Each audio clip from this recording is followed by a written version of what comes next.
আজকের এই প্রোগ্রামে বিশেষ মেহমান ছিলেন বড়গ্রাম গুরদাসপুরের বাংলাদেশ জামাত ইসলামের এমপি পদপ্রার্থী অধ্যাপক মাওলানা আব্দুল হাকিম ভাই।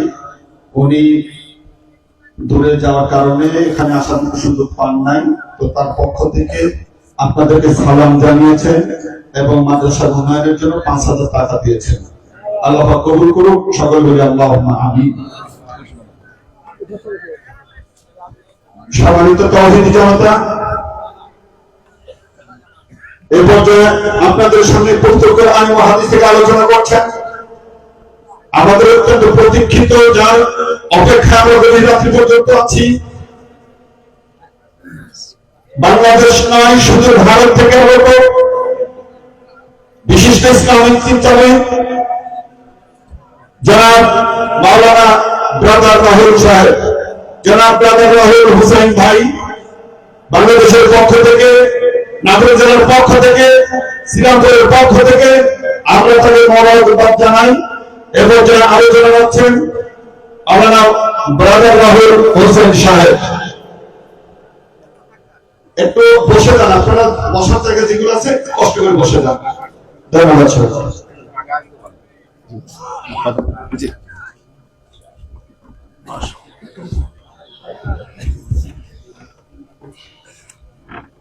السلام عليكم ورحمة الله وبركاته. إن الحمد لله نحمده ونستعينه ونستغفره ونعوذ بالله من شرور أنفسنا ومن سيئات أعمالنا. من يهده الله فلا مضل له ومن يضلل فلا هادي له. واشهد ان لا اله الا الله وحده لا شريك له واشهد ان محمدا عبده ورسوله اما بعد فان خير الحديث كتاب الله وخير الهدي هدي محمد صلى الله عليه وسلم وشر الامور محدثاتها وكل محدثة بدعة وكل بدعة ضلالة وكل ضلالة في النار. أعوذ بالله السميع العليم من الشيطان الرجيم من همزه ونفخه ونفسه. يا أيها الناس اتقوا ربكم الذي خلقكم من نفس واحدة وخلق منها زوجها بث منهما رجالا كثيرا ونساء واتقوا الله الذي تساءلون به والأرحام إن الله كان عليكم رقيبا. يا أيها الذين آمنوا اتقوا الله حق تقاته ولا تموتن إلا وأنتم مسلمون. يا أيها الذين آمنوا اتقوا الله وقولوا قولا سديدا يصلح لكم أعمالكم يغفر لكم ذنوبكم ومن يطع الله ورسوله فقد فاز فوزا عظيما. সমস্ত প্রশংসা সেই মহান সত্তা আল্লাহ সুবহানাহু ওয়া তাআলার জন্য, যিনি আমাদের সৃষ্টি করেছেন। শুধু সৃষ্টি করেননি, এই পৃথিবীতে সহস্র কোটি মাখলুকাত সৃষ্টি করার পরেও যিনি আমাদের এই মানব জাতিকে সর্বশ্রেষ্ঠ জাতি, সর্বশ্রেষ্ঠ মাখলুকাত এবং সর্বশ্রেষ্ঠ নবী মুহাম্মদ আরবি সাল্লাল্লাহু আলাইহি ওয়াসাল্লামের উম্মত হিসেবে প্রেরণ করেছেন, সেই মহান সত্তা আল্লাহ সুবহানাহু ওয়া তাআলার সংক্ষিপ্ত শুকরিয়া সুজুদ আদায় করি। তার নিজেরই শেখানো ভাষা দিয়ে সকলে এক বাক্যে পড়ি আলহামদুলিল্লাহ। টিম বিলভার্স এবং শ্রীরামপুর যুব সমাজ কর্তৃক আয়োজিত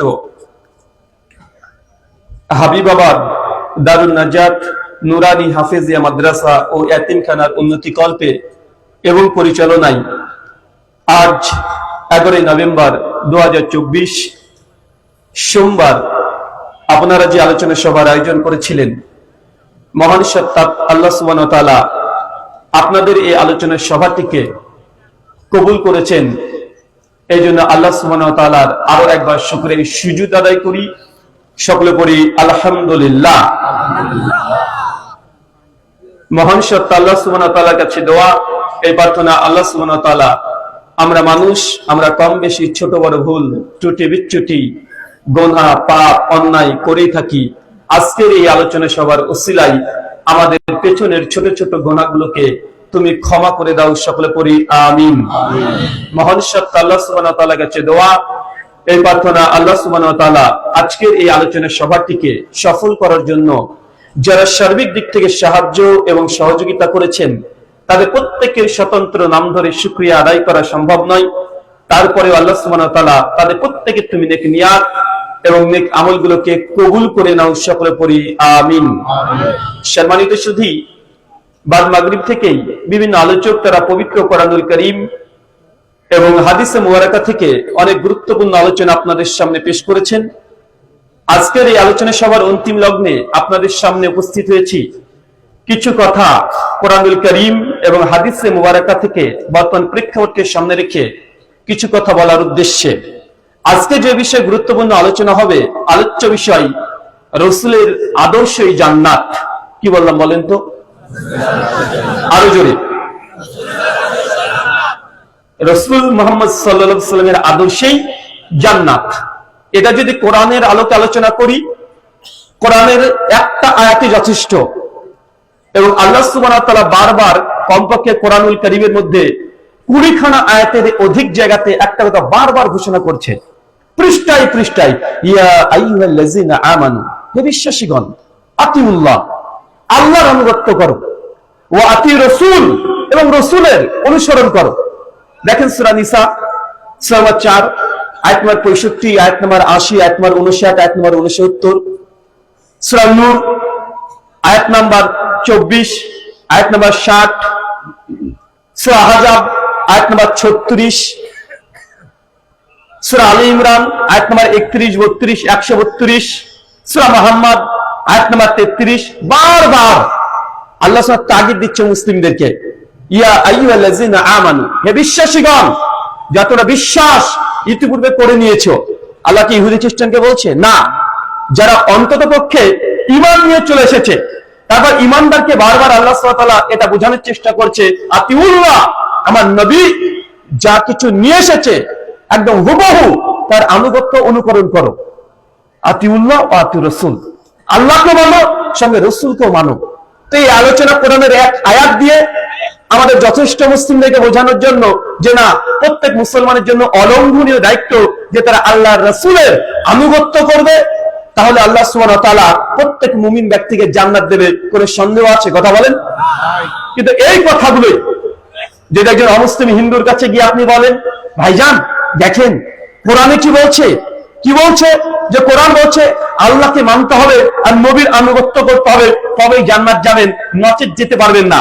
একজন অমুসলিম, একজন হিন্দু, একজন সনাতনী, সে কি আপনার এই কোরআনের এই কথা সে গ্রহণ করবে? কথা বলেন না। তাকে দাওয়াত দেওয়ার জন্য আমরা কোরআনুল কারীম থেকে এবং হাদিসে মুবারাকা থেকে যেমন তথ্য, যুক্তি, দলিল, প্রমাণ পেশ করব, পাশাপাশি তাদেরকেও আমরা যেন বুঝাতে পারি, বোঝার সুবিধার্থে তাদেরকেও তাদের ধর্মগ্রন্থ থেকে যদি আমরা দেখে দিতে পারি চোখে আঙ্গুল দিয়ে যে জান্নাতের রাস্তা, যদি জান্নাত দুনিয়ার কোন মানুষ যেতে চায়, চাই সেটা হিন্দু, মুসলিম, বৌদ্ধ, ইহুদি, খ্রিস্টান, কোন ভিল মুচিমাত যেই হোক, একমাত্র নবী তার আদর্শ মানলে জান্নাত যাওয়া যায়, নচেত যাওয়া যায় না।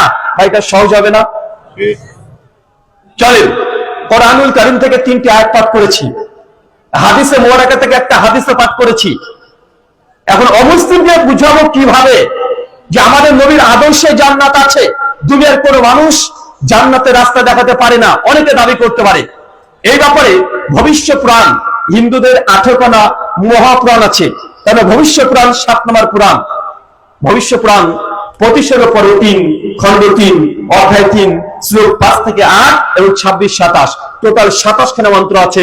এই মাত্র 8 খানা মন্ত্র বা শ্লোক আপনার সঙ্গে পাঠ করবো, আর এই কোরআনের আয়াত এই মন্ত্রের আলোকে ইনশাআল্লাহ আলোচনা বোঝানোর চেষ্টা করব আল্লাহর নবীর আনুগত্যই মানুষ জান্নাত যেতে পারে, বিকল্প কোনো পথ নেই। মন্ত্র বলছে ইয়াতুসমিন তারে মিলে চাচার নিয়া সমান্বিতাহ মহামাদৈতি খ্যাত শিষ্য শাখা সমান্বিতাহ রূপশ্চৈব মহাদেবং মরুস্থলা নিবাসিনাম পঞ্চগর্ভ সমান্বিতাহ চন্দনাদিবর ভচ্চতুষ্ট মনুষ্যহরম নমস্তে গিরিজান্নাথ প্রভু নিবাসিনে ত্রিপ্রাসুর নশায়া বহুময় পবর্তনে লিঙ্গোচ্ছেদশিকাই নমঃ শ্রীধারিণী সুদূষকা উচ্চলাপি সর্বভোক্ষী ভবিষ্যতি জনমমা। এই মন্ত্রের মধ্যে রহস্য লুকিয়ে আছে। এই মন্ত্র দিলে গোটা বিশ্ব জগতে কমপক্ষে 100 কোটি অমুসলিম হিন্দু দাদারা আছে, তাদেরকে আপনি দাওয়াত দিয়ে ইসলাম যে সত্য দিনুল হক এই ধর্মে আপনি নিয়ে আসতে পারেন। তার জন্য কিছু মন্ত্র থেকে যা পড়েছি এটা শেষের দিকে গিয়ে সূরা নূর 39 আয়াত নাম্বার 18 আল্লাহ বলছেন আল্লাযিনা ইয়াস্তামিউনাল কওল ফায়াত্তাবিউনা হাসানা উলাইকা আল্লাযিনা হাদাহুমুল্লাহ ওয়া উলাইকা হুম উলুল আলবাব। বাংলা মানে আল্লাযিনা ইয়াস্তামিউনাল কওল, যারা মনোযোগ সহকারে কথা শ্রবণ করে। আল্লাহ কি বললো বলেন তো, আরো জোরে বলেন। আল্লাযিনা ইয়াস্তামিউনাল কওল, যারা মনোযোগ সহকারে কথা শ্রবণ করে। কথা শোনার সময় যদি মন এদিক ওদিক চলে যায়, জোর করে মনটাকে কিন্তু বেঁধে রাখতে হবে। আশেপাশে মানুষের সঙ্গে কথা বলা যাবে না। কেনাকাটা যা হয়েছে সমস্ত ব্যস্ততাকে বন্ধ রেখে আলোচনাতে মনোযোগী হতে হবে। এটা আল্লাহর কোরআনের দাবি। বা আমরা কোরআন মানি কি মানি না, কথা বলেন।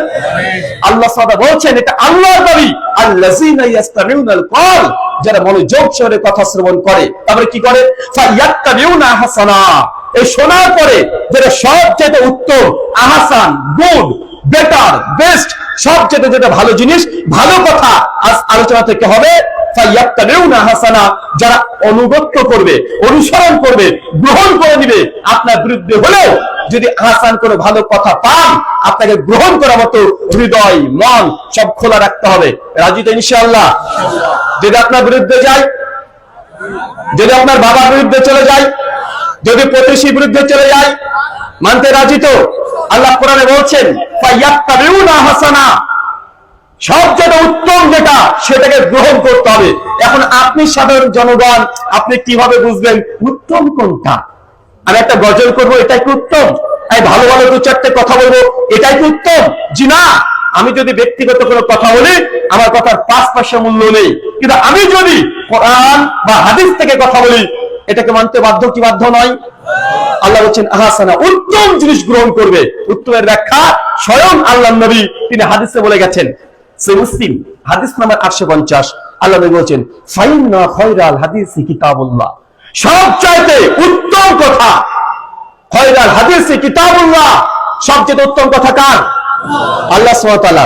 তাহলে বোঝা গেল আজকের এই আলোচনার সভা থেকে, কোরআন থেকে যদি কোনো কিছু পান, এটা আপনার বিরুদ্ধে গেলেও আপনাকে মানতে হবে, মন খোলা রাখতে হবে, এমন হৃদয় এমন মন নিয়ে বসে থাকতে হবে। ফাইন্না খায়রাল হাদিসি কিতাবুল্লাহ ওয়া খায়রাল হাদি হাদিউ মুহাম্মাদুর সাল্লাল্লাহু আলাইহি সাল্লাম। আর তারপরে সবচেয়ে উত্তম কথা আমার নয়, তার মুহাম্মদুর রাসূলুল্লাহ সাল্লাল্লাহু আলাইহি সাল্লামের। মানে কোরআন এবং হাদিসের যদি পক্ষে আপনার কোনো আমল মিলে যায় আলহামদুলিল্লাহ। আর এমন কিছু কর্ম করছেন, এমন কিছু বিশ্বাস আছে যেটা কোরআন সুন্নাহর বিরুদ্ধে চলে গেছে, নবীর বিরুদ্ধে চলে গেছে, কোরআনের বিরুদ্ধে চলে গেছে, সেই আমলটা করাটা যাবে না। কথা কি বুঝতে পারছেন? আচ্ছা, কে কে বুঝতে পারছেন একটু হাত তোলেন তো। দেখেছেন হাত তুলেছে? কি প্রশ্ন করেছি? বললাম কে কে বুঝতে পারছেন না তারা হাত তোলেন। কার হাত তুলেছে দেখেছেন? বেশিরভাগ মানুষ হাত তুলে বসে আছে। কেন হুজুরটা খারাপ জিনিসে হাত তুলতে বলবে না, এটা ধারণা হয়ে গেছে। এই যে আমি একটু আগে করলাম, একটা পাঠ করলাম কি সূরা জুমারের 39 নম্বর সূরার 8 নম্বর আয়াত, আল্লাযিনা ইয়াসতামিউনাল কওল, মনোযোগ সহকারে কথা শুনেন। শুনেনি নি অর্ধেক? আমি অর্ধেক বলেছি তাই হাত তুলে বসে আছেন। আমল হলো? কথা বলেন। এতের পরে আমল করেছেন? দেখেন মুসলমান, এখনই করে মেয়ে পাঠ করলাম, শেষ হয়নি এখনো পাঠ করা, তারপরে আমরা অর্ধেক শুনে আমরা হাত তুলে বসে আছি। মনে রাখবেন, না জানার চাইতে ভুল জানা এটা অধিক বড় ভয়ঙ্কর ক্ষতি ডেকে আনে। না জানাটা অতটা ক্ষতি নয়, কিন্তু ভুল জানাটা এটা বেশি ক্ষতি কি ক্ষতি নয়? কথা বলেন? একজন ব্যক্তি আল্লাহকেও সিজদা করে না, গায়রুল্লাহকে সিজদা করে না, মানুষকেও করে না, মাজারেও করে না। একজন ব্যক্তি কাউকে সিজদা করে না। আর একজন ব্যক্তি আছে, ও আল্লাহকে সিজদা করে, দরগাকেও করে, দুর্গাকেও করে। এখন কোন ব্যক্তি ভালো বলেন তো? জি, একজন ব্যক্তি কাউকে সিজদা করে না, ও আল্লাহকেও করে না, দরগাকেও করে না, দুর্গাকেও করে না। আরেকজন আছে, ও আল্লাহকেও করে, দরগাকেও করে, দুর্গাকেও করে। এখন কোন ব্যক্তি ভালো? যে ব্যক্তি কাউকেও করে না। কেন? অন্তত সে শিরক করছে না। আর যে আল্লাহকেও করে, গায়রুল্লাহকেও করে, আল্লাহকে মেনে নিয়েছে আর গায়রুল্লাহকে মেনে নিয়েছে, এই ব্যক্তি শিরক করেছে, এ জাহান্নামে যাবে। সূরা নিসা আয়াত নম্বর 48, আয়াত নম্বর 16। কিন্তু যে ব্যক্তি আল্লাহকে সিজদা করে নাই, গায়রুল্লাহকে করে নাই, যদি নেককার পরেজগার ভালো ভালো কিছু কর্ম করে থাকে, আল্লাহ চাইলে তাকে ক্ষমা করে দিতে পারে কি পারে না? পারে। কিন্তু যে আল্লাহকেও সিজদা করেছে, দুর্গাকেও করেছে, দরগাকেও করেছে, তার ক্ষমা হবে? কথা বলেন, তার ক্ষমা হবে না। তাই না জানার চাইতে ভুল জানাটা অধিক ভয়ঙ্কর বড় ধরনের আমাদের সমাজে ক্ষতি ডেকে আনছে। কয়েকটা উদাহরণ দিই, তারপরে বোঝানোর চেষ্টা করছি। আচ্ছা, আপনাদের এলাকাতে দেখবেন যখন মনসা পূজা হয় বা যে কোনো পূজা হয়, বা ক্ষেত খামারে যেন গরু চড়ে, গরু বোঝেন? গরু চড়ে, ওই সময় গরুর দুধ সাপ খেয়ে নেয় না মাঝে মধ্যে? কি বল, কথা আসছে না তো? খাই তো। দেখেন মাশাআল্লাহ, গরুর দুধ সাপে খেয়ে নিচ্ছে। আবার সিনেমাতে তো দেখা যায় না ভাইজান? ওই যে কাউকে সাপে কেটেছে, আর সিনেমাতে দেখাচ্ছে যে তাকে সাপের সামনে একটা দুধ রেখে দিলে সাপে সে খেয়ে খুশি হয়ে গেল, তার বৃষ্টির দিনে পালিয়ে গেল। দেখা যায় না ভাইজান? জি, ও কি বলছে? সাপ দুধ খায় না। আচ্ছা, আপনি কি জানেন সাপ 14 গোষ্ঠী দুধ খেতে পারবে না? কেন? সাপের শরীরে, তার বায়োলজিক্যাল, তার শরীরে যে এনজাইম তৈরি হয়, সেই এনজাইম দিয়ে দুধকে হজম করা সম্ভব নয়। ওকে যদি জোর করে দুধ পান করে দেন, 2-4 ঘন্টা পরে ও মৃত্যুবরণ করবে। জোর করলেও সাপকে দুধ খাওয়াতে পারবেন না। ওই যে সিনেমাতে দেখি যে, ওই যে না জানা, আগে বলেছি যে আপনাকে, না জানার চাইতে জানবেন না, এটা ভালো। কিন্তু ভুল জানা ব্যক্তিকে সংশোধন করা খুব কঠিন, অনেক বড় কঠিন। কিন্তু যা জানে না তাকে বোঝানো সহজ। দেখবেন আমাদের হুজুররা আছে, অনেক চাচার বয়সের মানুষরা আছেন যাদের সূরাতুল ফাতিহা ছোটবেলায় শিখেছিল, বাংলা উচ্চারণ পড়ে পড়ে এমন আজব আজব সূরা ফাতিহা ধরে শিখে নিয়েছে।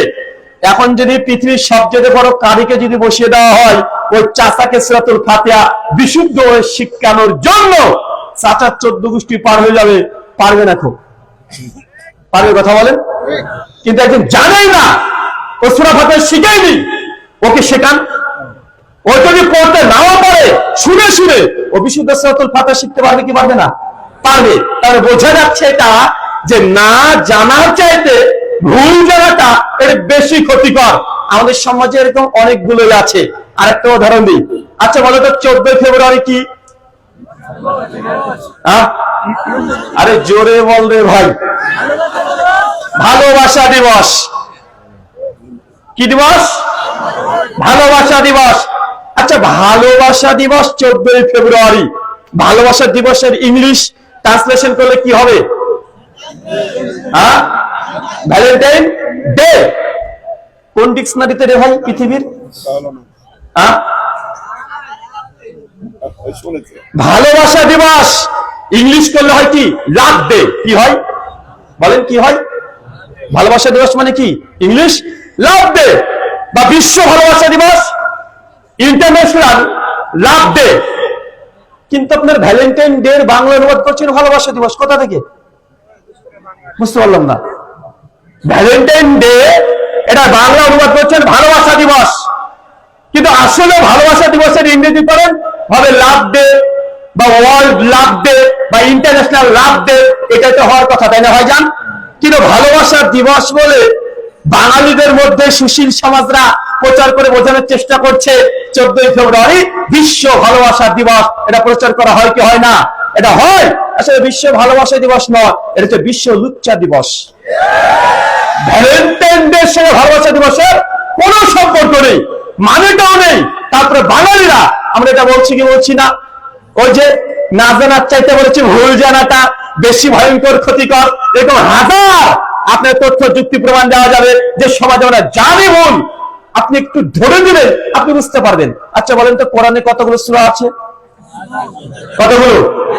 114টা। আচ্ছা কোরআনে কতগুলো আয়াত আছে? আরো জোরে। 6666। মাশাআল্লাহ। আচ্ছা হাত তোলেন তো, এর পক্ষে কতজন আছেন? আরে হাত তুলেন না, এই দেখেন ভয় তুলে না। এবার বলছে হুজুর তো আগে বলে দিয়েছে, যা বললো ভুল। সাপে বিষ খায়, এই সাপে দুধ খায় না, এ নতুন শুনলাম।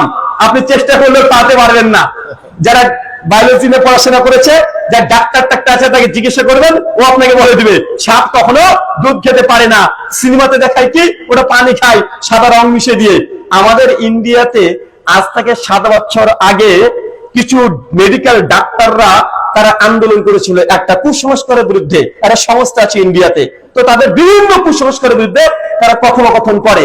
তার মধ্যে নিউজটা এসেছিল যে বিভিন্ন মন্দিরে একদম হাজার হাজার কুইন্টাল দুধ সাপকে দেয়। ওরা একটা গবেষণা করেছে যে কি ব্যাপার, আমরা তো বললাম সায়েন্সে সাপ দুধ খেতে পারে না, কিন্তু এই তো মন্দিরে লক্ষ লক্ষ কুইন্টাল দুধ ছড়ে চলে যাচ্ছে, কিভাবে যাচ্ছে? ওরা টেস্ট করে দেখছে যেগুলো দুধ দিচ্ছে আসলে দুধ না, ওগুলো পানির সঙ্গে সাদা রং মিশানো। কথা বুঝতে পারলেন না ভাইজান? তা আমাদের সমাজে অনেকগুলো এরকম ভুল মেসেজ বার্তা আগে থেকে আছে। এই ভুলগুলোকে সংশোধন করা অনেক বড় কঠিন কাজ।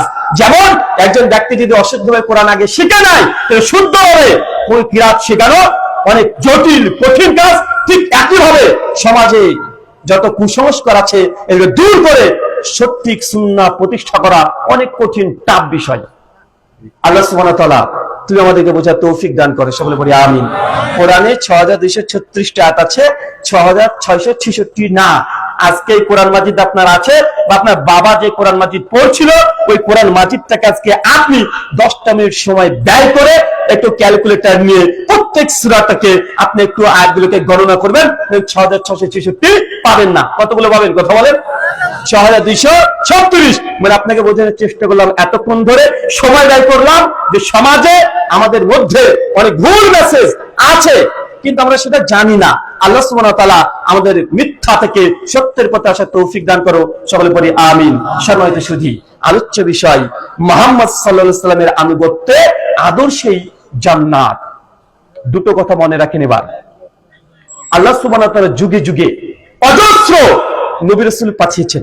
মিসকাত আল মাসাবি, কিতাবুল আম্বিয়া, হাদিস নাম্বার 5737। আল্লাহ নবী বলছেন আমার পূর্বে প্রায় 1,24,000 নবী এবং রাসূল এসেছে। সনদের মধ্যে কিছুটা দুর্বলতা আছে, তার মানে বোঝা গেল আমাদের নবীর পূর্বে কতগুলো নবী এসেছে? আরো জোরে কতগুলো? কতগুলো? 1,24,000 নবী রাসূল এসেছে। আর সঙ্গে সঙ্গে এটাও জেনে রাখেন, যখন যে নবী এসেছে তখন সেই নবীর আনুগত্য অনুসরণই কেবলমাত্র একমাত্র নাজাতের পথ, জান্নাতের পথ, বিকল্প কোনো পথ ছিল না।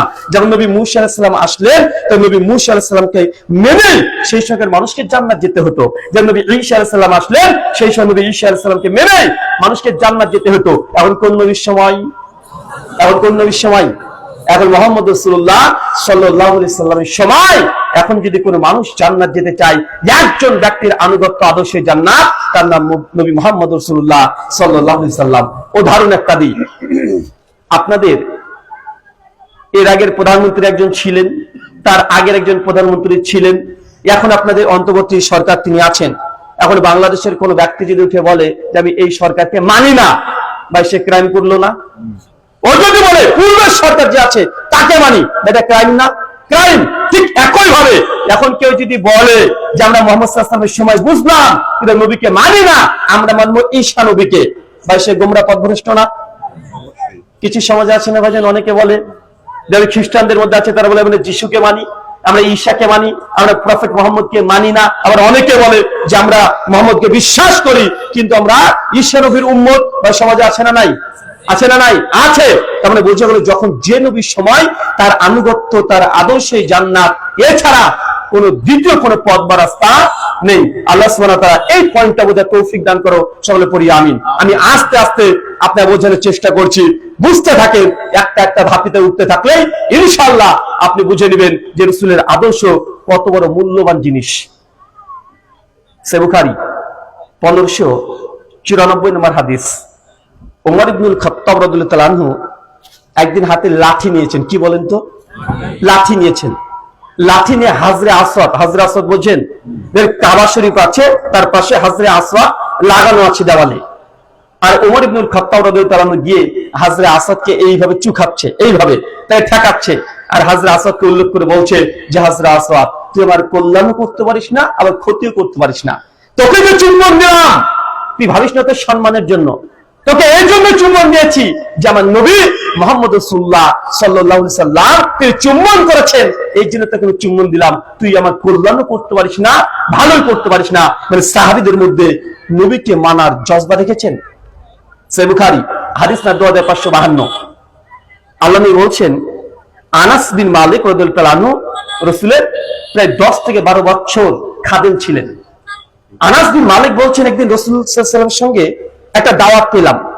একটা দর্জি বোঝেন, ওই যে সেলাই করে, ওদের দাওয়াত পেলাম। আমরা তখন তার সঙ্গে দাওয়াত খাওয়ার জন্য আল্লাহ নবীর সঙ্গে ওই দর্জির বাড়িতে গেলাম। অনেক রকমের খাবার, চিন্তা করেন, আল্লাহ নবীকে দাওয়াত দিয়েছে, খাবার কি কম রান্না করবে? কথা বলেন, অনেক খাবার রান্না করেছে।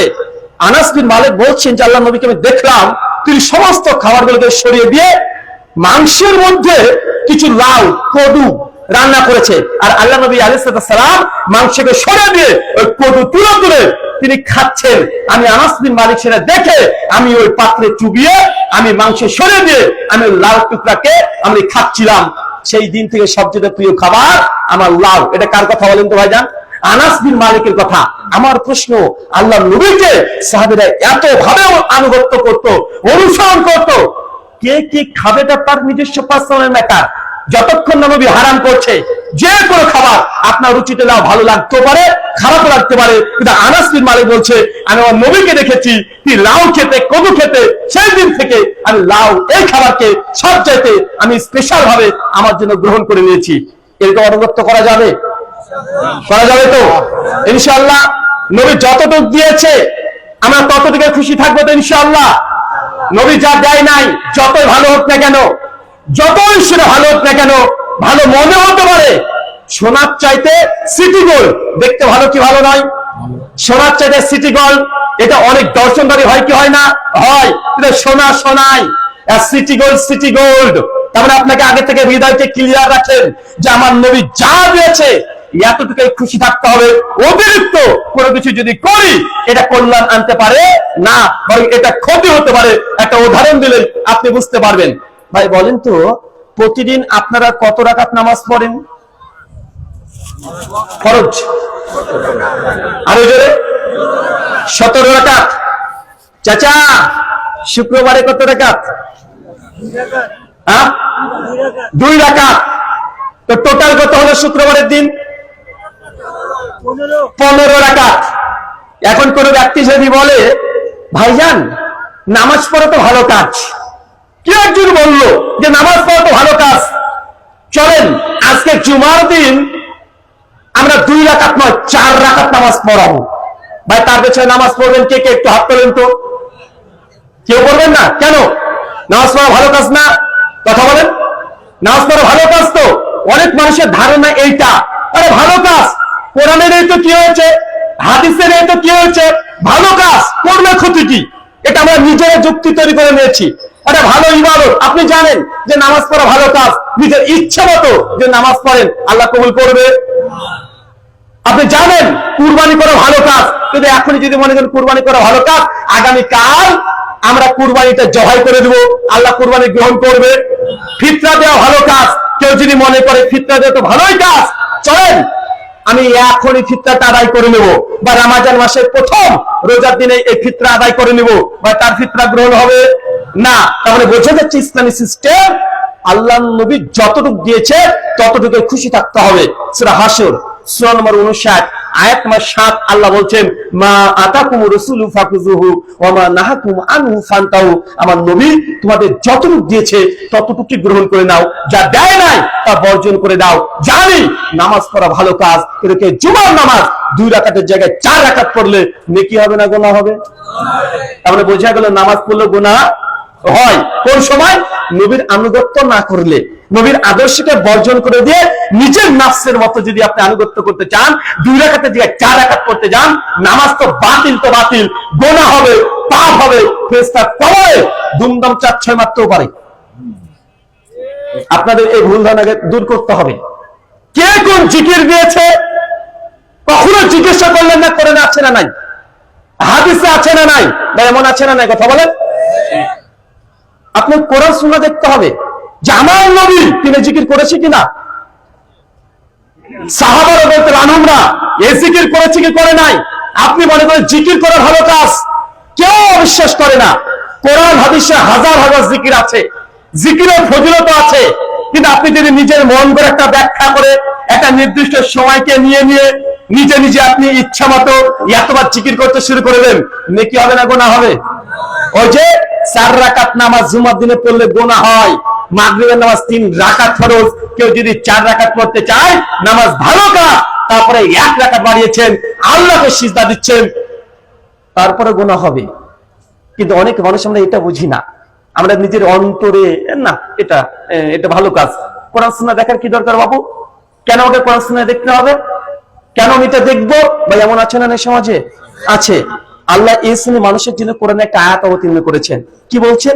সূরা বাকারা সূরা নম্বর 2 আয়াত নম্বর 177, সূরা মাইদা আয়াত নম্বর 104 আল্লাহ বলছেন, ওয়াইজা কিলা লাহুম তাআলাউ মানজালাল্লাহ ওয়া ইলা রাসূল ক্বালু হাসবুনা মা ওয়াজাদনা আলাইহি আবাআনা। আল্লাহ বলছেন কিছু সমাজে মানুষ থাকবে, ওয়াইজা কিলা লাহুম, হে নবী তখন মানুষকে যখন আপনি ডাকবেন, আসেন এইদিকে আসেন, আনজালাল্লাহ যা আল্লাহ অবতীর্ণ করছেন মানে কোরআন, ওয়াইলা রাসূল এবং রাসূলের দিকে কিছু মানুষ তখন দাঁড়িয়ে এই কথা বলবে, হাসবুনা আমাদের জন্য তো যথেষ্ট, মা যাদনা আলাইহি আবাআনা আমরা তো সেটা পেয়ে যথেষ্ট, ওটা পেয়ে খুশি, যার উপর আমাদের বাপ দাদাকে পেয়েছি, আমার বাপ দাদারা যে আমল করেছে, যেই পথে ছিল, যেইভাবে বলে গেছে আমরা ওটাই করব। কি কোরআনে আছে কি হাদিসে আছে এটা দেখার দরকার নেই। এই কথা কাকে বলছে? কাকে বলছে? আল্লাহ কোরআনে সূরা বাকারা 70 নম্বর আয়াতে বলছে এই শ্রেণীর মানুষ সর্বদা থাকবে যাদেরকে বলা হবে কোরআন এবং নবীর দিকে আসো, তারা একটা কথা বলবে, মা ওয়াজাদনা আলাইহি আবাআনা আমরা তোমার বাপ দাদার ধর্মকে পেয়েছি, এটাই মানবো। এরকম সহজে মানুষ আছে না নাই? আমি একজন হিন্দু পণ্ডিতের সঙ্গে একদিন আলোচনা করছিলাম। ওকে আলোচনা করতে গিয়ে একটা পর্যায়ে বলছি যে দাদা এই যে আপনারা মূর্তি পূজা করছেন, এই মূর্তি পূজার ব্যাপারে কি আপনাদের বেদ শাস্ত্র বা ভাগবত গীতা বা উপনিষদ কোন শাস্ত্রে কোন শ্লোক এক একটা আছে? উনি তখন বলছে হ্যাঁ আছে। আমি বলছি কোথায় আছে? শ্লোকটা একটু বলেন, মন্ত্রটা একটু বলেন। যখনই তাকে যে প্রমাণ চেয়েছি সে এদিক এদিক এদিক ওদিক করতে শুরু করেছে। তো আমি যখন বললাম যে কোথায় আছে একটু দেখান, তো তথ্য দিতে পারে না। তখন আমি বললাম পণ্ডিতজি আমার কাছে এমন কিছু মন্ত্র আছে যেটা আমি জানি, যেখান থেকে বোঝা যায় এই দেবতা পূজা বা মূর্তি পূজা করাটা উচিত নয়, এটা সনাতন শাস্ত্র অনুযায়ীও এটা গুনাহের কাজ, পাপের কাজ। উনি তখন বলছেন কি মন্ত্র? আর আমার মুখে দাঁড়িয়ে আছে, মাথায় টুপি আছে, তার সঙ্গে আমি আলোচনা করছি। আমি তখন বললাম যে শ্রীমদ ভাগবত গীতা অধ্যায় নম্বর 9 শ্লোক নম্বর 23 এবং 24 শ্রীকৃষ্ণ তিনি বলছেন, ইয়া ওপি অন্য দেবতা ভক্তি যে জানন্তে শ্রদ্ধানিতা তে ওপি মমগো কন্তি যে জানন্তে অবাদি পূর্বকম।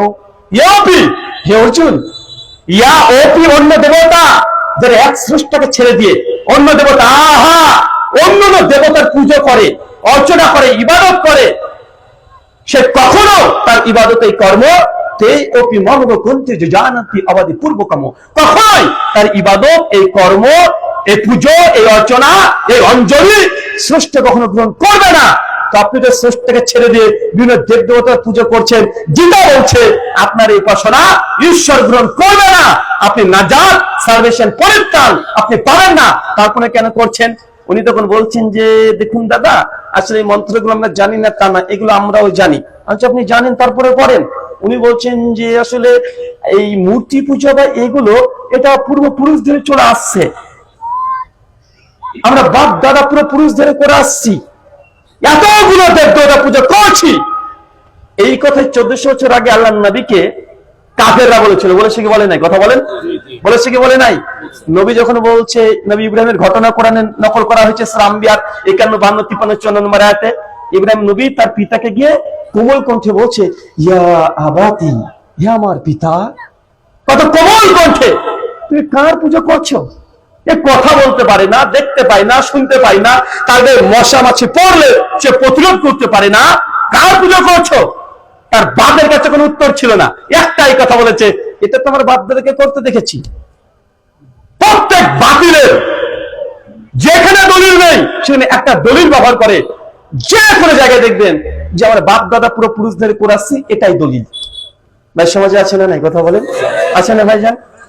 দেখেন কিছুদিন আগে ওই যে নবীজির আগমন শুভেচ্ছা স্বাগতম করে চিৎকার মারছিল না মানুষগুলো? হ্যাঁ, কষ্ট পাচ্ছেন? একটু কষ্ট পান, একটু কষ্ট পান, বুঝতে পারবেন যে নবী কি জিনিস। শুধু শুনেছেন নবীকে ভালোবাসার কথা, কিন্তু নবীর আনুগত্য করতে হবে এটা আপনি বুঝতে পারলেন না। আরে ভালো তো আবু তালেব এসেছিল নবীকে, ভাই বাসে নাই? এসেছে। আপনার আমার চাইতে আবু তালেবের ভালোবাসা নবীর প্রতি কম ছিল না। সহিহ বুখারী কিতাবুল জানাইজ হাদিস নাম্বার 1360, আল্লাহ নবী অন্তিম পর্যায়ে আবু তালেবের মাথার কাছে এসেছে, বলছে চাচা একবার কালেমা পড়ো, একবার পড়ো, বাকি কিয়ামতের মাঠ কিভাবে তোমাকে শাফাত করে জান্নাতে নিয়ে যেতে হয় ওটা আমার করে ছেড়ে দাও, চাচা একবার পড়ো। আবু তালেবের মনটা গলে যায়। আবু তালেব বুঝছে যে তার ভাতিজা জিন্দেগিতে মিথ্যা কথা বলে না, সে যে নবুয়তের দাবি করেছে, যে কোরআনের দাবি করছে, বিন্দু পরিমাণে মিথ্যা দাবি করছে না। আবু তালেব ও কালেমা পড়বে, মন চাই। পাশে আছে উদবা, সাইবা, আবু জাহেল, আবু লাহাব, এসে বলছে কি গো আবু তালেব, কথা বুঝলেন? কি গো, তোমার বাপ আব্দুল মুত্তালিবের ধর্ম ত্যাগ করে দিয়ে এই মুহাম্মদ যে আমাদের খেয়ে পড়ে মানুষ হয়েছে, যার বাপ ছিল না, আমরা খাওয়ালাম, আমরাই পড়ালাম, তুমি তার নিয়ে এসে ধর্ম গ্রহণ করে নিবে, বাপদাদার ধর্মকে ত্যাগ করে দিবে? যখন এই কথা বলে আবু জাহেল, আবু লাহাব, বড় বড় শয়তানের অলিগুলো, এর কারণই শয়তানের অলি, আবু তালেব তখন মনটা আবার উল্টো হয়ে যায়, আর কালেমা পড়ে না। এই করতে করতে আবু তালেব দুনিয়া থেকে বিদায় নিয়েছে। আবু তালেবের নবীর প্রতি ভালোবাসার বিন্দু পরিমাণে, সরিষার দানা পরিমাণে কোনো খুঁত ছিল না। আল্লাহ নবী যখন নবুয়তের প্রথম জীবন সব চাইতে কঠিন পর্যায়ে প্রথম নবুয়তের দাবি করেছে, সমস্ত কাফেররা আল্লাহ নবীর বিরুদ্ধে চলে এসেছে। সেই সময় আবু বকর, সেই সময় উমর ছিল না, ওসমান ছিল না, আলী বিন আবি তালেব ছিল না, কোন সাহাবী নেই। আল্লাহ নবী একাই হেরা গুহায় যখন প্রথম ওহী পায়, সেই সময় আল্লাহ নবীর প্রতি কাফেররা সবচেয়ে বেশি চড়াও হয়েছিল। আবু তালিব পাহাড়ের মতো দাঁড়িয়েছে, খবরদার আমার ভাতিজাকে কিছু বলবে না, আমি তাকে বুঝাচ্ছি।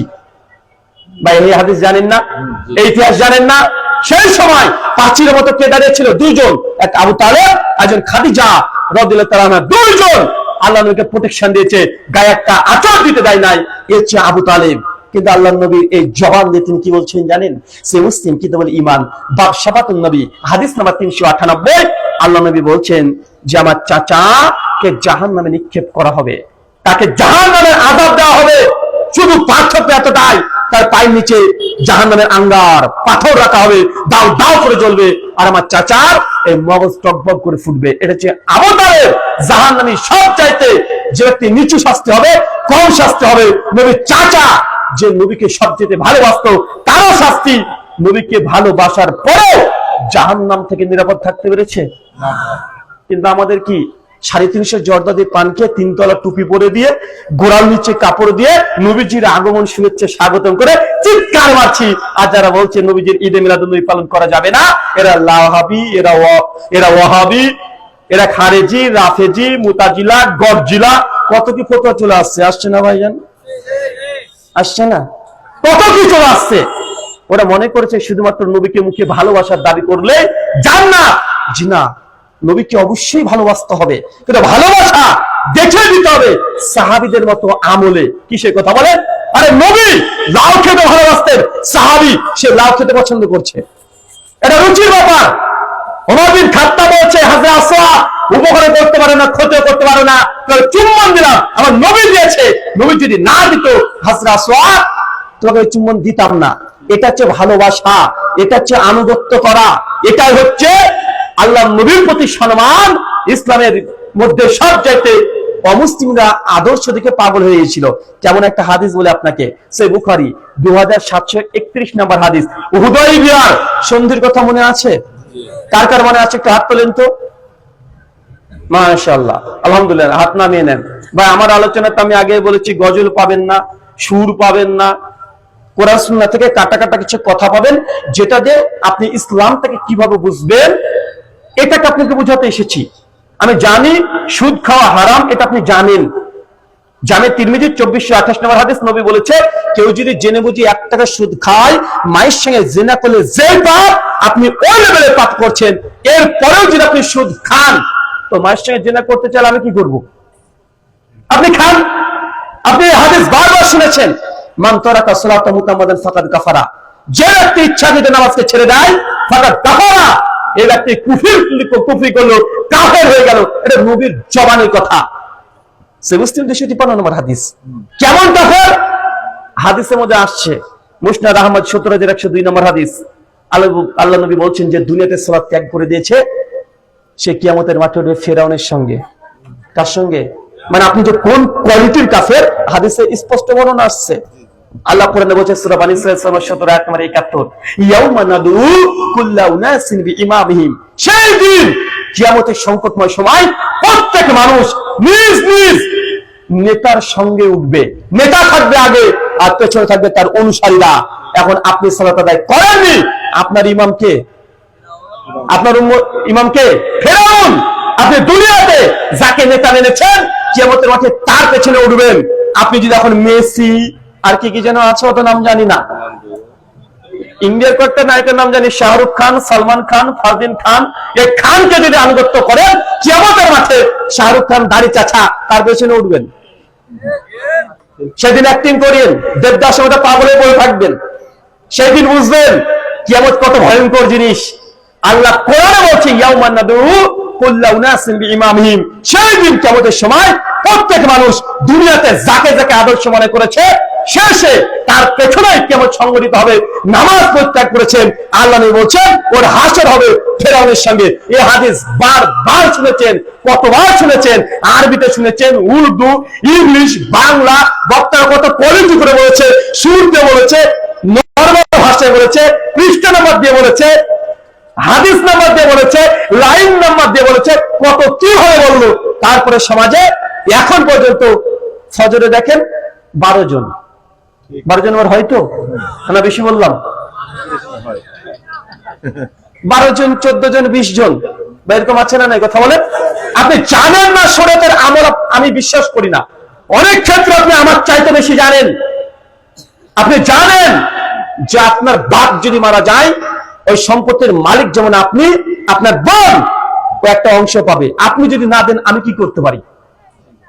আপনি জানেন যদি বোনের সম্পত্তি যদি আপনি গিলে খেয়ে নেন, তাহলে কিয়ামতের মাঠে জমি আল্লাহ 7 ভাগে ভাগ করে দেয়। মানে এই 1 কাঠা জমি যদি আপনি মেরে খেয়ে নিয়েছেন, এরকম 7 দফা, মানে 7 কাঠা জমি আপনার কাঁধে করে চাপিয়ে দিবে, আর গোটা কিয়ামতের মাঠ আল্লাহ আপনাকে ঘুরিয়ে নিয়ে বেড়াবে। আপনি জানেন, তারপরে যদি আপনি এই কাজ করেন, আমি কি করতে পারি? জানা পরে মানবেন না, কিচ্ছু করার নেই। আল্লাহ কোরআনে বলছেন ফাযাক্কির ইন্নামা আনতা মুযাক্কির লাস্তা আলাইহিম বিমুসাইতির, হে নবী আপনার কাজ শুধুমাত্র সত্য কথাগুলো মানুষের প্রচার করে দেওয়া। জোর করে আপনি যে মানাবেন, এই দায়িত্ব আমি আপনাকে দিই নাই। সূরা গাশিয়া সূরা 88 আয়াত নাম্বার 20 এবং 21। তার মানে বুঝতে পারছেন, আমরা বলতে পারি, আমরা আদেশ করতে পারি, আপনাকে আমি জোর করতে পারি না। আপনি মানলে মানবেন, না মানলে না মানবেন। ডাক্তার মশাই আছেন, ওনার কাছে যদি পেশেন্ট আসে, উনি কি করবেন? উনি প্রেসক্রিপশন লিখে দিবেন, প্রেসক্রাইব করবেন, বলবে আপনি ওষুধ খান, ভালো হবেন। এখন আপনি যদি প্রেসক্রাইব নিয়ে যদি পকেটে পুরো বসে থাকেন, ওষুধ যদি না খান, ডাক্তার কিছু করার আছে? কথা বলেন, কিচ্ছু করার নেই। ওষুধ খাবেন, ভালো হবেন, খাবেন না, যেমন আছেন তেমন থাকবেন। আল্লাহ সুবহানাহু ওয়া তাআলা তুমি বুঝে তৌফিক দান করো, সকলে পড়ি আমিন। সম্মানিত সুধী, আপনাকে যে কথা বলছিলাম, সহিহ বুখারী 2731 নম্বর হাদিস, ভালোবাসা কাকে বলে এটা দেখে নেন। আল্লাহর নবী হুদাইবিয়ার সন্ধির কথা মনে আছে? 6 বছর আল্লাহর নবীকে, সাহাবীদেরকে কাফের কুরাইশরা নবীকে মসজিদুল হারাম মানে কাবা শরীফে যেতে দেয়নি। ক বছর? 6 বছর যেতে দেয়নি। আল্লাহ নবী বলছে সব সময় মসজিদুল হারাম, কাবা তোমার মনটা পড়ে থাকতো। আপনার বাড়ির পাশে মসজিদ আছে, প্রতিদিন বলছে হাইয়া আলাস সালাহ, বাংলা মানে নামাজের জন্য এসো, হাইয়া আলাল ফালাহ সফলতার জন্য এসো, নামাজ পড়তে আসো মসজিদে, তুমি সফল হয়ে যাবে। আপনি কি ভাবছেন? জি না, দোকানটাকে বন্ধ রাখবো, বেচা কেনা কমে যাবে, লস লেগে যাবে। আল্লাহর দাবি হাইয়া আলাস সালাহ, নামাজ আয়, হাইয়া আলাল ফালাহ, তুই সফল হয়ে যাবি। আমরা করছি, কথা বলেন। অমুসলিমরা আল্লাহ নবীকে মানছেন সেটা ভিন্ন বিষয়। আপনি কতটুকু মানছেন? আপনি কতটুকু মানছেন? নবীর কোন আদর্শকে গ্রহণ করেছেন? নামাজটাও এখন পর্যন্ত পাবন্দি সহকারে আমরা পড়তে পারছি না। হজ বাদ দেন, হজ কয়জন করে? যাকাত ভুল করে দিই না। কেউ যদি এসে বলে যে ভাই তুই যাকাত দিচ্ছিস না কেন, ও রেগে যায়, আমার যাকাত ফরজ হয়েছে নাকি? বাঁচেন না, কথা বলেন। একটু কাউকে যদি ভাই এত টাকা রোজগার করছে, একটু জাকাতটা দিচ্ছিস না, ও রেগে যাবে, আমার করে জাকাত ফরজ হয়েছে নাকি? ভাই মানুষের মধ্যে এমন আছে না নাই? আছে। একজন ব্যক্তি হজ যদি হজের দাওয়াত দেন, আমাকে হজ ফরজ হয়নি, হজের ফরজ 10 বছর আগে হয়ে গেছে, ভাই এমন আছে না নাই? আছে। আল্লাহর নবীকে 6 বছর মসজিদুল হারামে ঢুকতে দেয় নাই। মন সবসময় ছটফট করে কাবা শরীফের সামনে গিয়ে সালাত আদায় করবে, হজ করবে, উমরা করবে। 6 বছর পর আল্লাহর নবীকে আল্লাহ সাল্লাল্লাহু স্বপ্ন দেখাচ্ছেন, দেখছেন যে সাহাবীদের কিনা আল্লাহর নবী উমরা করছেন, কাবা তাওয়াফ করছেন। নবী ঘুম থেকে খুশি মনে উঠে সাহাবীদেরকে দেখে বলছে, আবু বকর, ওমর, ওসমান সবাইকে, যে শোনো, আজকে আমি স্বপ্ন দেখেছি যে আমি উমরা করছি, আল্লাহর ঘর কাবা শরীফের চতুর্দিক আমি তাওয়াফ করছি, তোমরা সঙ্গে আছো, তোমাদের মতামত কি?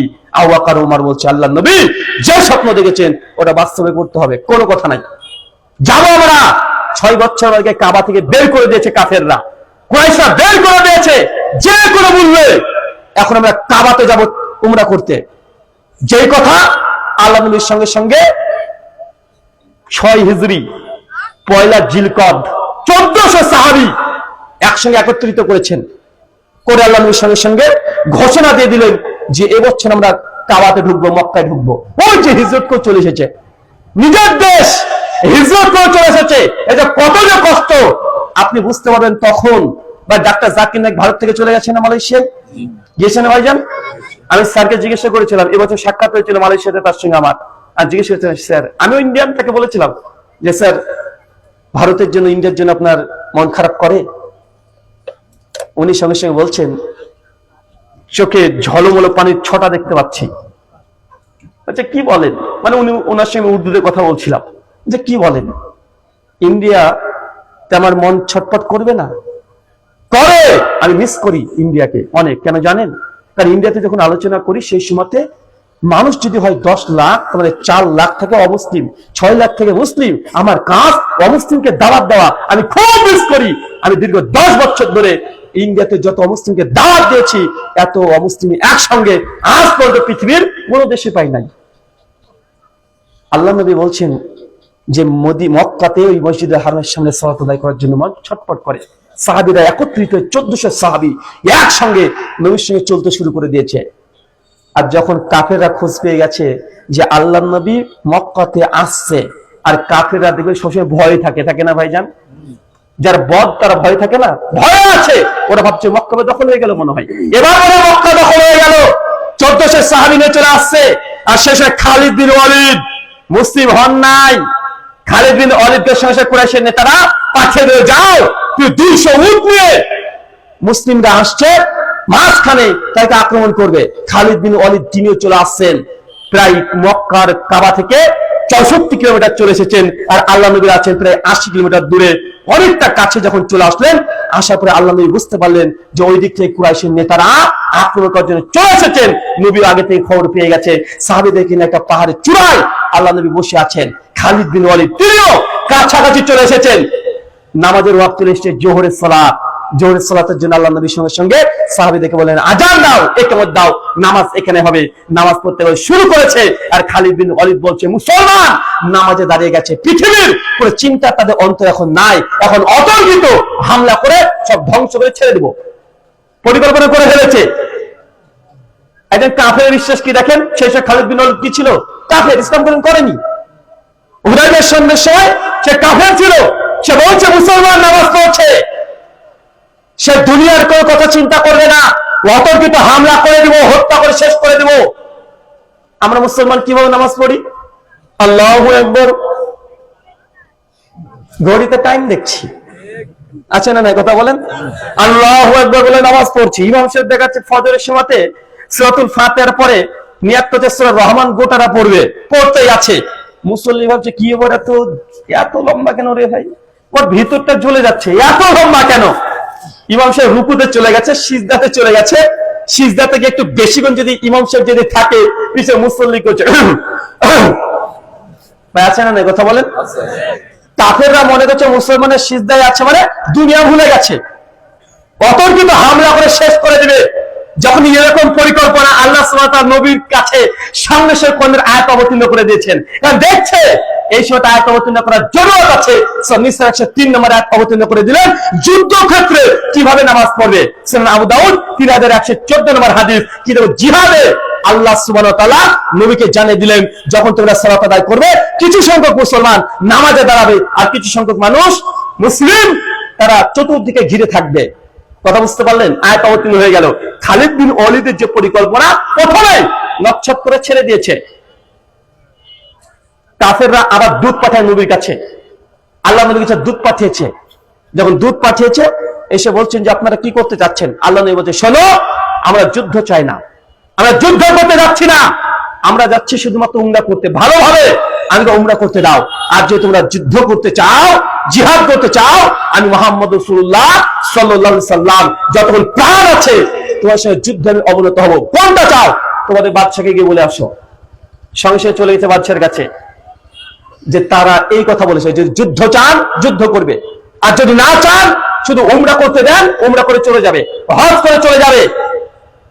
কাফেররা তখন আবার পাঠিয়েছে, পাঠিয়ে আল্লাহ নবীর কাছে সে গরম ভাষায় কথা বলছে যে আপনি কি বলেছেন। নবী আবার একই কথা রিপিট করছে। রিপিট করার পরেই ওই কাফের তখন বলছে, জাস্ট পরীক্ষা করার জন্য। কাদেরকে জানে? সাহাবীকে পরীক্ষা করার জন্য। ইয়া মুহাম্মদ, তোমার সঙ্গে যে সঙ্গপঙ্গকে দেখছি যুদ্ধরত অবস্থায় তোমাকে ফেলে একদম পালিয়ে যাবে। আর আবু বকর রাদিয়াল্লাহু আনহু রেগে গিয়ে সঙ্গে সঙ্গে তাকে বলছে, তুই কি বললি, আমরা ফেলে পালিয়ে যাব? এই কথা যখন বলেছে, আর ওই কাফের যে দূত এসেছে আল্লাহ নবীর সঙ্গে কথোপকথন করছে, আর নবী শুধু দাড়িতে হাত দিয়েছে, শুধু হাত দিয়েছে। কি কথা বলেন? দাড়িতে হাত দিয়েছে এইভাবে। আর এখন তুই মুগীরা ইবনে শুবা রাদিয়াল্লাহু আনহু তরবারে খাপ খুলে দিয়ে বলছে, এই খবরদার, নবীর দাড়িতে ছাড়। কথা বুঝছেন? সহিহ বুখারী বর্ণনা, এটা কোনো ইতিহাস নয়। সহিহ বুখারীর 4 পৃষ্ঠা ধরে এই ঘটনাটা বর্ণনা আছে, 4 পৃষ্ঠা। খালিদ বিন ওয়ালিদ, মুগীরা বিন শুবা, আল্লাহর সাহাবী, সঙ্গে সঙ্গে তরবারি দিয়ে তার হাত থেকে নামিয়েছে, খবরদার, নবীর দাড়িতে তুই হাত দিবি না, হাত নামিয়ে কথা বল। তারপর সে পরিদর্শন করছে, কারণ ও চেক করতে গিয়েছে। কি জানেন? কাফেরদের চিন্তা অনেক দূরবর্তী। চেক করে দেখছে যে সাহাবীরা কেমন দেখিত, কেমন মানুষেরা। শুধু বলেছে নবীকে এখানে গায়ে হাত দেয় নাই, দাড়িতে হাত দিয়েছে, তরবারি বের করে হাত ধরে মেরে দিয়েছে, খবরদার, নবীর দাড়িতে হাত দিবি না। পর্যবেক্ষণ করছে যে নবীর সঙ্গে সাহাবীরা, তার সঙ্গীরা কেমন আচরণ করে। আল্লাহ নবী যখন নামাজের সময় হয়েছে, ওযু করবে, তো সঙ্গে সঙ্গে ওযুর সময়তে সব সাহাবীরা মারামারি করছে, সবাই মারামারি করছে। নবীকে কেউ পানি এনে দিবে, পানি দেওয়ার জন্য মারামারি করছে। ও মা, আরে একজন ওযু করবে আর সবাই মারামারি করছে। সবাই পাল্লা পাল্লি দিচ্ছে যে নবীকে কে অজুর পানি দেবে। নবী যখন অজু করা শেষ হয়ে গেছে, অজুর শেষে যে পানিটুক আছে ওই পানিটুক নিয়ে সাহাবীরা আবার মারামারি করছে, সবাই তার মুখে মাখছে, মাথায় মাখছে, হাতে মাখছে, আর যারা পায় নাই তারা একজন হাতের সঙ্গে ঘষে নিচ্ছে। সে বুখারীর বর্ণনা 2751 নম্বর হাদিস। আল্লাহর থুতু ফেলছে, সাহাবীরা হাত পেতে বসে আছে। নবী তখন তার জবান মোবারক থেকে, তার জিহ্বা মোবারক থেকে একবার থুতু ফেলে, সঙ্গে সঙ্গে যখন থুতু ফেলেছে সাহাবীরা নিয়ে হাতে মুখে মাখতে শুরু করে দিয়েছে। ও অবাক, কি ব্যাপার? চেক করেছিল, ইয়া মুহাম্মদ, তোমার এই সঙ্গপাঙ্গকে দেখছি, এ পালিয়ে যাবে, তুমি যুদ্ধ করবে আমাদের সঙ্গে, পালিয়ে যাবে মাঝখান থেকে। তারা এই সিন দেখে, দৃশ্য দেখে ওই ব্যক্তি ছুটে চলে গেছে, যে বাদশাকে গিয়ে বলছে কাফেরদেরকে, শুনেন আমি যা দেখে আসলাম নিজের চোখকে বিশ্বাস করতে পারছি না। আমি রোমান বাদশাদের কাছে দূত হিসেবে পাঠিয়েছিলেন, গিয়েছিলাম, আমি পৃথিবীর বিভিন্ন রাষ্ট্রদূতের কাছে গিয়েছি, তাদের বাদশাকে তাদের দেখেছি কি করে, কিন্তু মোহাম্মদকে তার অনুসারীরা, তার সাহাবীরা এত ভালোবাসে, আমি জিন্দেগিতে কোন মানুষকে তো ভালোবাসতে দেখি নাই। খবরদার, তাদের সঙ্গে যুদ্ধে আপনারা প্রবৃত্ত হবেন না। মোহাম্মদ যেটা বলেছে যে সন্ধি করে নেন, শুধু উমরা করে চলে যাবে, আপনারা মেনে নেন। কথা কি বুঝতে পারলেন? শুধু ভালোবাসা দেখে কাপেরা ভিত কম্পিত হয়ে গেছে, ভালোবাসা দেখে। আজকে মুসলমানদের অবস্থা দেখেন, ভালোবাসা আছে? নবীর প্রতি শুধু ভালোবাসা, 12 রবিউল আউয়াল, বছরে একদিন নবীকে ভালোবাসবো, তারপরে আর কোনো কিছু নাই। এখনো হাজার হাজার মানুষ আছে দাঁড়িয়ে চেষ্টা ঘুরে বেড়াচ্ছে, আছে না নাই? কথা বলেন, আছে না নাই? আল্লাহ সুবহানাহু কোরআনুল কারীমে বলছেন, সূরা নূর সূরা নম্বর 63, সূরা নম্বর 24 আয়াত নম্বর 63, আল্লাযীনা ইউখালিফুনা আন আমরি, যারা নবীর আদেশকে লঙ্ঘন করেছে, আন তুসিবাহুম ফিতনা, আমি ওই মানুষগুলোকে ফিতনাতে জর্জরিত করে দিব। আল্লাহ কোরআনে বলছে যারা নবীর বিরুদ্ধে আচরণ করেছে, নবীকে মানে নাই, নবী বলেছে এই কাজ ও করে নাই, আল্লাহ বলছেন আন তুসিবাহুম ফিতনা, আমি দুনিয়াতে ওই মানুষগুলোকে ফিতনা দিয়ে জর্জরিত করে দিব। মুসলমান এখন জর্জরিত আছে না নাই? এটা আল্লাহর কোরআনের আয়াত। আল্লাযীনা ইউখালিফুনা আন আমরিহি আন তুসিবাহুম ফিতনা, যারা নবীর বিরুদ্ধে আচরণ করবে আমি দুনিয়াতে তাকে ফিতনা দিয়ে জর্জরিত করে দিব। মুসলমান নবীকে শুধু মানে মুখে বলে, কিন্তু আনুগত্য আদর্শতে 5 আনা সে আনুগত্য করে না। দুনিয়াতে আল্লাহ সুবহানাহু ওয়া তাআলা মুসলমানের উপরে ফিতনা দিয়েছে, দুনিয়াবি ফিতনা। আপনি আছেন, দেখেন দেখেন, বাংলাদেশ আছে, পাশে আমার ভারত আছে, ওইদিকে পাকিস্তান, আফগানিস্তান। আজ থেকে 150 বছর আগেকার ইতিহাস দেখেন, একটাই দেশ ছিল, ছিল না ভাইজান? একটাই দেশ ছিল। মুসলমানরা তখন 800 বছর ভারতবর্ষে রাজত্ব করেছে। কত বছর? 800 বছর মুসলমানরা রাজা ছিল, মুসলমানদের বাদশাহ। আপনাদের চাঁপাইনবাবগঞ্জ, দিনাজপুর, এদিকে সিলেট, সবগুলো মুসলিম বিভিন্ন খলিফা, খলিফা তো নয়, রাজা বাদশাহ, তাদের এইসব জায়গাগুলো দখল করা ছিল সেই সময়। দেখেন মুসলমানরা সেই সময় কি করলো? নবীর আদর্শকে গ্রহণ করেছে। অনেকে বলছে ভাই ইসলাম প্রতিষ্ঠা করতে হবে, ভালো কথা, আলহামদুলিল্লাহ। আমার মনের একটা বারবার প্রশ্ন আসে, ভাই ইসলাম তো প্রতিষ্ঠিতই ছিল ভারতে, ভারত, বাংলাদেশ, পাকিস্তান, এটা এখন আমরা বলছি, কিন্তু আসলে গোটাটাই ভারতবর্ষ ছিল। তো সেই সময় আমরা ছিলাম না ভাইজান? ক্ষমতায় ছিলাম না? কিন্তু আল্লাহ সুবহানাহু ওয়া তাআলা আমাদের এই ক্ষমতা কেন তিনি কেড়ে নিলেন? কেন তিনি খ্রিস্টানদের হাতে দিয়ে দেন 190 বছর, মানে ব্রিটিশ। তারপরে পেয়ে গেল অমুসলিমরা, পেয়েছে কি পাই না? কথা বলেন। হিন্দুদের হাতে এখন ক্ষমতা আছে। 70 বছর ধরে আমরা 800 বছর শাসন করলাম, কেন আল্লাহ সুবহানাহু ওয়া তাআলা আমাদের ক্ষমতা কাফেরদের হাতে দিয়ে দিল? কেন? কারণ কি? কারণ আল্লাযীনা ইউখালিফুনা আন আমরিহি, নবীর আদেশকে লঙ্ঘন করেছে। ইতিহাস পড়ে দেখেন, মুসলমান নামে মুসলমান ছিল, বউকে খুশি করতে গিয়ে তাজমহল তৈরি করে রেখে দিয়েছে। 22 বছর ধরে 20,000 শ্রমিক কোটি কোটি টাকা দিয়ে সেই সময় সুন্দর তাজমহল তৈরি করেছে। মুসলমানের কি উপকার হয়েছে? ভালোবাসা জাহির করেছে, ভালোবাসা জাহির। সেই সময় যদি শাহজাহান যদি চাইতে যে না, গোটা ভারতবর্ষের প্রত্যেক প্রান্তে প্রান্তে একটা করে ইউনিভার্সিটি খুলে দিব, বাংলাদেশের বুয়েটের মতো ইউনিভার্সিটি খুলে দিব, ওই টাকাতে ভারতবর্ষের প্রত্যেক জেলাতে একটা করে ইউনিভার্সিটি খোলা যেত। খুলে নাই, আর তুসিবাহুম ফিতনা, আমি ফিতনা দিয়ে জর্জরিত করে দিব ক্ষমতার জন্য। মুসলমানরা তখন বাপার বেটার লড়াই, ইতিহাস পড়ে রাখেন। ক্ষমতার জন্য বাপ বেটাকে হত্যা করছে, বেটা চাচাকে হত্যা করছে, ক্ষমতার লড়াই। মদ মাতরা হয়ে গেল, শেষে ক্ষমতার লড়াইয়ে পাগল হয়ে গেল। আল্লাহ সুবহানাহু ওয়া তাআলার সঙ্গে সঙ্গে কমকে পরিবর্তন করে দিয়েছে। আল্লাহ বলেছেন, সহিহ মুসলিমের হাদিস, ঈদুল ফিতর আল্লাহ নবী বলে দিয়েছেন, যখন উম্মতের মধ্যে এই দিনকে পরিত্যাগ করে দিবে, আল্লাহ সুবহানাহু ওয়া তাআলা তাদের উপরে জালেম শাসক দিয়ে দিবে। জালেম শাসক, এটা উম্মার জন্য কি কথা বলে? গজব। এটা গজব।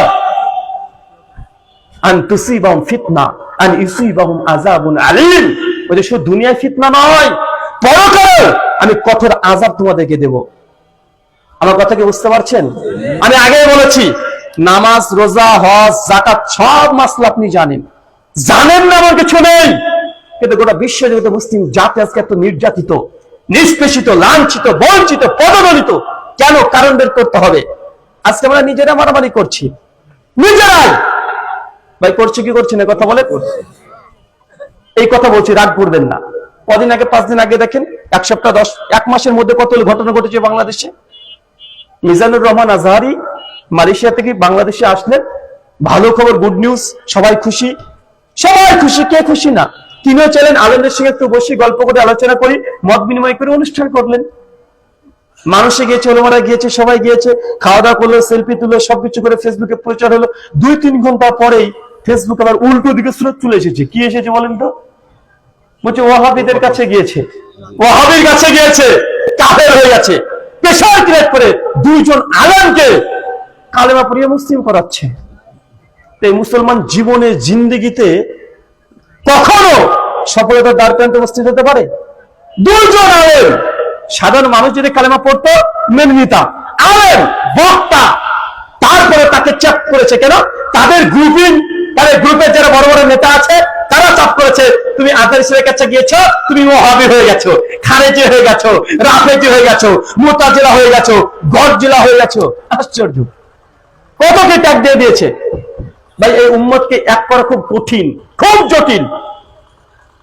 আমি এই জন্য বলেছিলাম, উম্মতকে যদি একত্রিত করতে হয়, প্রত্যেক জায়গা থেকে একটা ফতোয়া নিয়ে আসতে হবে, প্রত্যেক জায়গাতে। আরেকটা কথা বলিনি, রাগ করবেন না, নিজের আত্মসমালোচনা না করলে এই বর্তমান বাংলাদেশের যে প্রেক্ষাপট, এটা এখনো স্বাভাবিক না, আরো ভালো হতে হবে।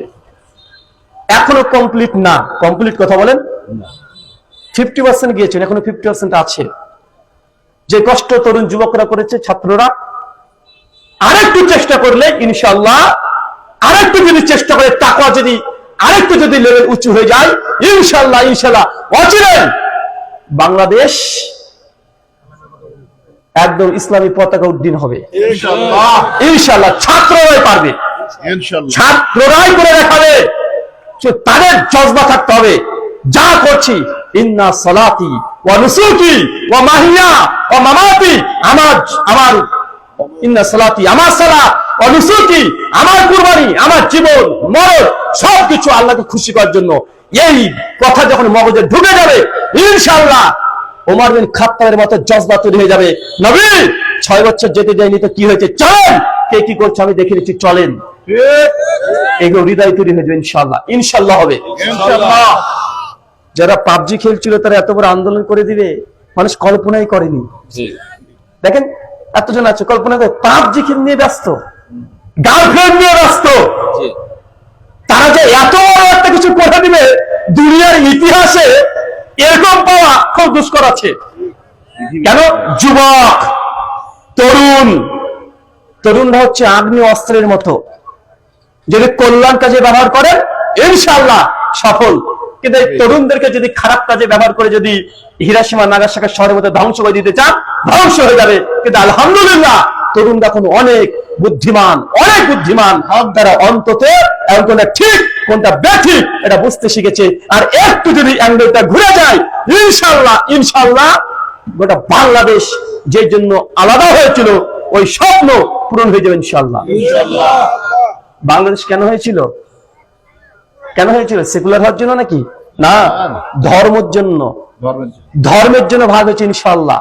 এই স্বপ্ন 50-60 বছরের মধ্যে ইনশাআল্লাহ পূরণ হয়নি, আর একটু চেষ্টা করলে হয়ে যাবে ইনশাআল্লাহ। আল্লাহ তুমি কবুল করো, আমিন আমিন।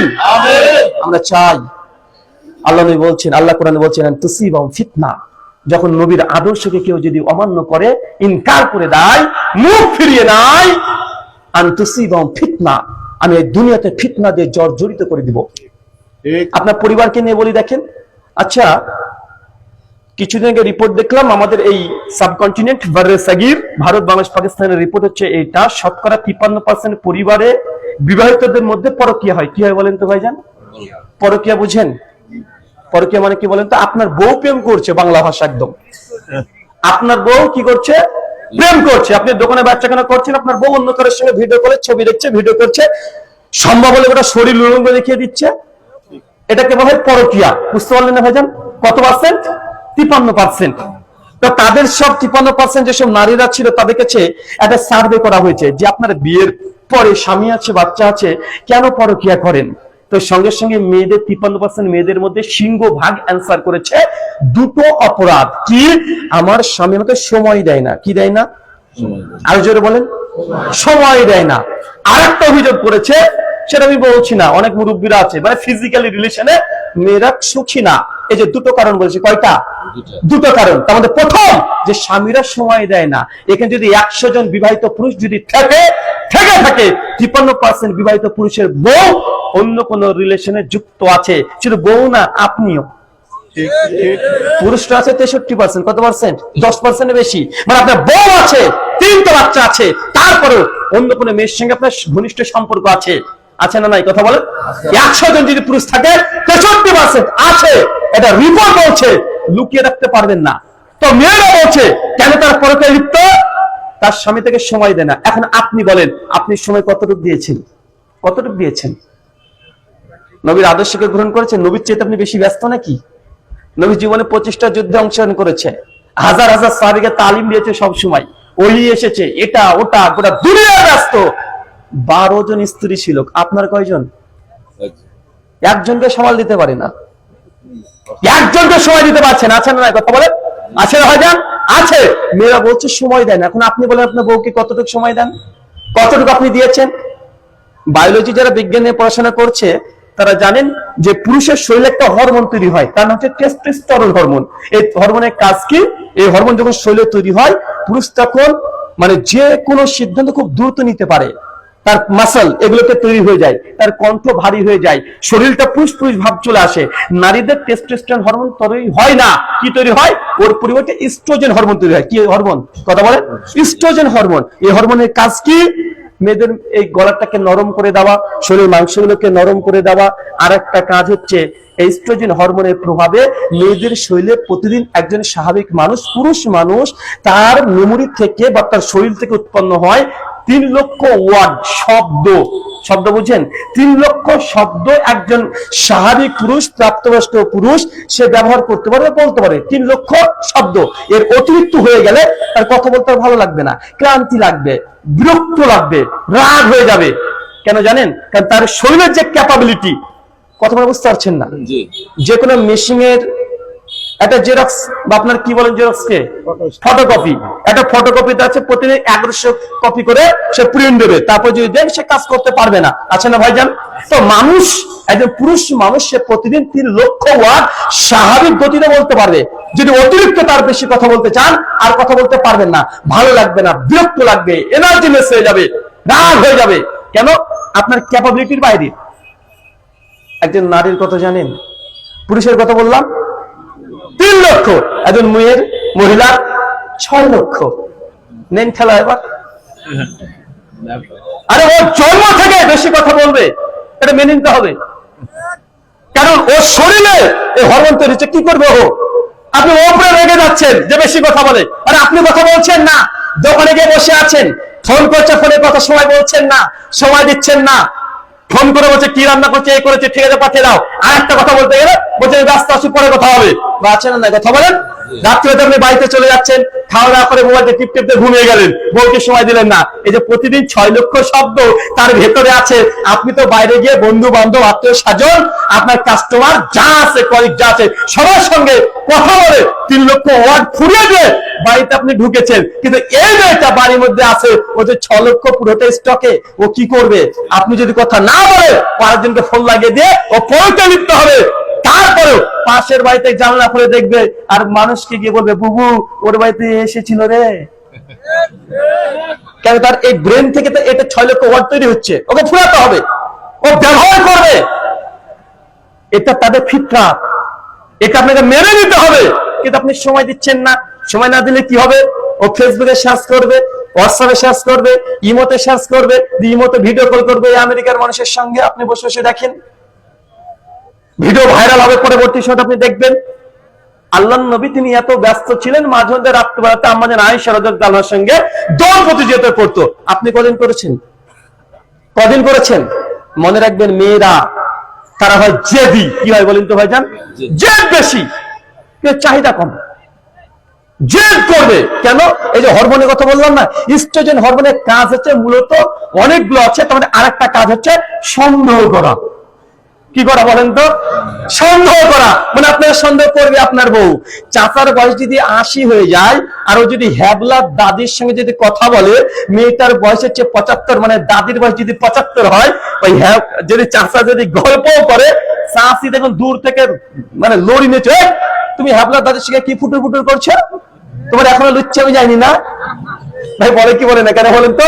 মেয়েদের ফিতরাত, তার সন্দেহ করবে, মানে মৃত্যু পর্যন্ত ওর স্বামীকে বিশ্বাস করবে না, সব সময় সন্দেহ করবে। এটা জেনে রাখেন, এটা তার ফিতরাত, এটা অটোমেটিকই এসেছে, এটা ডিএনএ সূত্র পেয়েছে। ওর কোনো দোষ নেই, ওর কোনো দোষ নেই। কিন্তু আপনি আপনার স্ত্রীকে বুঝেন না, রেগে যান। দেখেছে আপনি কম্পিউটার বসে কাজ করছেন, খাতা কলমে কাজ করছেন, হঠাৎ দেখবেন আপনার স্ত্রী সেজে গুজে চলে এসেছে, এসে চা নিয়ে এসে আপনাকে বলছে যে নেন নেন আপনি খান, এটা খান। আপনি দেখুন তার দিকে নিয়ে একটু হেসে আপনি আবার কাজ করতে শুরু করে দিয়েছেন। কাজ করে চলছেন নিজের মনের মতো, ভালোই, কোনো সমস্যা নেই। 10-15 মিনিট পরে দেখবেন ঘর থেকে খুব খুব করে কান্নার আওয়াজ। আপনি কিভাবে, কি হলো, কোনো সমস্যা হলো নাকি? আপনি শেষে ঘরে গিয়ে দেখবেন যে আপনার স্ত্রী বুক পেরে দিয়ে বিছানাতে কান্না করছে। গিয়ে বলে কি, কি সমস্যা হলো, এই কাঁদছো কেন? আপনাকে কমপক্ষে এই কথাটা কাঁদছো কেন কমপক্ষে 50 বার বলতে হবে, উত্তর দিবে না। কতবার? 50 বার বলবেন, উত্তর দিবে না। কিন্তু আপনি বলতে থাকেন কাঁদছো কেন, কাঁদছো কেন সোনামণি, যা ইচ্ছা বলেন, 50 বার ওকে বলে চলে যান, উত্তর দিবে না। কারণ তার সিস্টেম ওইভাবে তৈরি হয়েছে। কিন্তু 50 বারে বলার সময় যদি 10 বার বলে যদি আপনি রেগে যান, তো বাড়িতে আগুন জ্বলবে। কিন্তু আপনি জেনে নেন 50 বারে আপনাকে বলতে হবে, বড় করে 51 বারে হয়তো আপনাকে উত্তর দিতে পারে। ধৈর্য আপনাকে ধারণ করতে হবে। শেষ পর্যন্ত কি বলবেন জানেন? বলবে যে আমি তোমার জন্য সুন্দর করে সাজলাম, তোমাকে একবার দেখলে না। এটা হচ্ছে আপনার অপরাধ। কি অপরাধ কথা বলেন? এটা হচ্ছে অপরাধ। কারণ মেয়েরা কেমনই, এই সিস্টেমটা এইভাবে তৈরি হয়েছে। আল্লাহ নবী ওই জন্য বলেছে যে মেয়েরা হচ্ছে বাঁকা, বেশি সোজা করতে যাবে না, ভেঙে যাবে। খেদমত নিতে চাও, বাঁকা হাড়ের পরে মালিশ করতে হবে। ও যা করছে সেটাকে হ্যাঁ ধরে দেন। দেখেছে এটা দেন আমি খয়েরি পড়েছি, এখন আমার স্ত্রী যদি বলে আপনাকে পোশাকটা তো খুব ভালো লাগছে, লাল পোশাক খুব সুন্দর লাগছে, আমি দেখছি এটা খয়েরি বা এটা কি নেভি ব্লু কিছু একটা, তখন আমাকে বলতে হবে হ্যাঁ এটা লাল, এটা লাল। যদি না বলেছি কি হবে কথা বলেন? এটা আমি আমার উদাহরণ দিলাম না, মানে এটা হচ্ছে মেয়েদের মেন্টালিটি, মেয়েদের চিন্তা, মানে যা বলছে ওটাকে হ্যাঁ ধরতে হবে। আপনাকে বলে আপনি বুঝতে পারবেন। দেখছে আপনি আপনার বউকে নিয়ে শ্বশুর বাড়ি থেকে আজকে আসলেন, আজকে কয় তারিখ? 11 তারিখ, তাই না? 11 নভেম্বর। বাড়িতে এসে রাত্রে যখন দেখবেন বিছানায় ঘুমাবেন আপনি স্ত্রীর সঙ্গে, আপনার বউ কানে কানে এসে বলবে শুনেন এই যে আজ কিন্তু 11 নভেম্বর, আমি কিন্তু জানুয়ারির 1 তারিখে আবার আব্বার বাড়িতে যাব, আবার যাব। ওই সময় যদি আপনি কে বলি তুমি আজকে আসলে 1.5 মাস না তুমি আবার যাবে, বাস্তবে কে বলে বাপের বাড়িতে থাকো বা, এই কথা যদি বলেছেন এখন 2-3 মাস যে বাড়িতে থাকবে না, আগুন জ্বলবে, জাহান্নাম করে ছেড়ে দিবে, জাহান্নাম করে ছেড়ে দিবে। কাজে যাবেন মন বসবে না, কেন? বাড়িতে আগুন জ্বলছে। বাড়িতে আগুন জ্বলে কি হবে আপনার কথা বলে? ভেতরে দাও দাও করে আগুন জ্বলবে না ভাইজান? ভেতরে দাও দাও করে আগুন জ্বলবে। তো আপনাকে কি করতে হবে? আপনাকে কি করতে হবে জানেন? যখন আপনার স্ত্রী যখন আসবে, এসে আপনাকে কানে কানে বলবে যে আগামী জানুয়ারি মাসের 1 তারিখে যাবো, সঙ্গে সঙ্গে ও আচ্ছা আচ্ছা আচ্ছা কাজ করো তো, 500 টাকা আছে, এই টাকাটা নিয়ে নাও, 1000 টাকাটা নিয়ে নাও। মাকে আমি শাড়ি দেবো মনে করেছিলাম, শাশুমাকে, তো ভুলে গেছে। আমি না খুব ভুলে এই কাজে মানে ব্যস্ততা কি, এই তুমি 1000 টাকা রেখে দাও, আর জানুয়ারি 1 তারিখে নয়, তুমি ডিসেম্বরের 25 তারিখে ছুটি আছে, ওই দিনে তোমাকে বাবা বাড়িতে রেখে আসবো। যদি এই কথা বলেন, একবার বলেন, দেখে সারা রাত মনে হবে যে 500 রাত। কথা বলে বুঝতে পারলেন না? মানে ওর আছে জেদ বেশি। কি বলেন তো ভাই? জেদ বেশি। কেন? ওর হরমোন ওটা তৈরি হচ্ছে, ওকে জেদ করবে, হরমোনে জেদ করবে। কিন্তু দেখেন এবার জানুয়ারি পার হয়ে গেছে, 10 তারিখ পার হয়ে গেছে, ফেব্রুয়ারি পার হয়ে গেছে, রোজা চলে এসেছে, তারপর আপনাকে বলবে না যে আমি বাপের বাড়ি যাব। কিন্তু প্রথম দিন যদি একবার বলেছেন তুমি কেবলই আসলে, এই কথা বললে ওই 2 মাস তো মনে হবে 20 বছর চলছে। কথা কি বুঝতে পারছেন? এটা আপনার পরিবারের জন্য বললাম। মেয়েদের সঙ্গে বেশি নাড়ানাড়ি করতে যায়েন না। আল্লাহ নবী আগে বলেছে এটা বাঁকা হাড়, বেশি সোজা করতে যান না, ভেঙে যাবে। যদি খেদমত নিতে হয়, যদি পাটি পানিয়ে নিতে হয়, আরো ভালো ভালো কাজ যদি নিতে চান, স্ত্রীকে যদি গার্লফ্রেন্ডের মতো ব্যবহার করতে চান, ও যতই খারাপ রান্না করুক তারপরে বলতে আলহামদুলিল্লাহ, দিন দিন তোমার কোয়ালিটি কি যে হচ্ছে, বলছে হাত কানকে চুষে খেয়ে নি। তাহলে কি হবে বলেন তো? এই কথা বললে পরের দিন আপনার জন্য কি রান্না করবে? বেঁচে ম্যাগি চাউমিন রান্না করে নিয়ে চলেছি। এত প্রশংসা, এত প্রশংসা, মানে রান্না তো কনসেন্ট্রেট বৃদ্ধি করে দিবে যে এত এত কিছু করছে। আর যদি বলে কি রান্না করছো, ওর চেয়ে হ্যাবলার মা ক্যাবলা ভালো রান্না করে, তাহলে খবর আছে। স্ত্রীদের মেয়েদের মানসিক অবস্থা বুঝতে হবে, ওরা কিভাবে চিন্তা করে, সাইকোলজিক্যালি তারা কিভাবে চলে, এটা আপনাকে দেখতে হবে। আল্লাহ নবীর হাদিস গালা, এক একটা হাদিসকে যদি সায়েন্টিফিক ব্যাখ্যা করতে চাই, এক একটা হাদিস বর্তমান আধুনিক বিজ্ঞানের সঙ্গে মেয়েদের আল্লাহ নবী যে গুণাবলী বলেছে প্রত্যেকটা সায়েন্টিফিক ভাবে মিলিয়ে দেওয়া সম্ভব। আমি এই জন্য বলেছিলাম যে আপনি স্ত্রীকে সময় দিচ্ছেন না, আল্লাহ নবী তো ওই জন্য বলেছে। আপনি ভাবছেন একটা কত প্রশ্ন জিজ্ঞেস করে উত্তর দেন তো ভাইজান। বলতো বিয়ে করা দিনের কতটুকু? অর্ধেক। মানে নামাজ, রোজা, হজ, যাকাত, দান, সাদকা সব এক সাইডে, মানে 50 পেয়েছেন, আর বাকি 50 কিসে আছে? কিসে আছে? বিয়েতে। তার মানে কত সহজ জিনিস মনে করছেন? নামাজ, রোজা, হজ, যাকাত, দান, সাদকা সব মিলে 50, আর বিয়ের পরের লাইফ বাকি 50। তাহলে কত ভয়ঙ্কর জায়গা আপনি জানেন? যারা বিয়ে করেনি বিয়ে করার জন্য পাগল, যারা বিয়ে করেনি ও বিয়ে করার জন্য পাগল, আর যারা করেছে তারা বলছে আল্লাহ 2 বছর পরে করলেই হতো। আচ্ছা, এরকম সমস্যা কি এখানে আছেন? যারা বিয়ে করার আগে বেশি ইনকাম করতেন কিন্তু বিয়ের পরে কম ইনকাম করেন, কেউ আছেন এই মজলিসে? প্রশ্ন বুঝতে পারলেন না? আমাদের বাপ মা কি বলে, বাবা মা কি বলে? আচ্ছা, কারা কারা বিয়ে করেছেন হাত তোলেন তো দেখিনি আগে। কে কে বিয়ে করেছেন? আরে আল্লাহ, সব বিয়ে করেছে? আমার তুলবো না, আপনি আপনারা নামিয়ে দেন, নামিয়ে দেন। আচ্ছা, কে কে বিয়ে করেননি তারা হাত তোলেন তো। মানে 40%, মাশাআল্লাহ, নামান। আচ্ছা, কে কে বিয়ে করতে চান আব্বা মা দেয় না?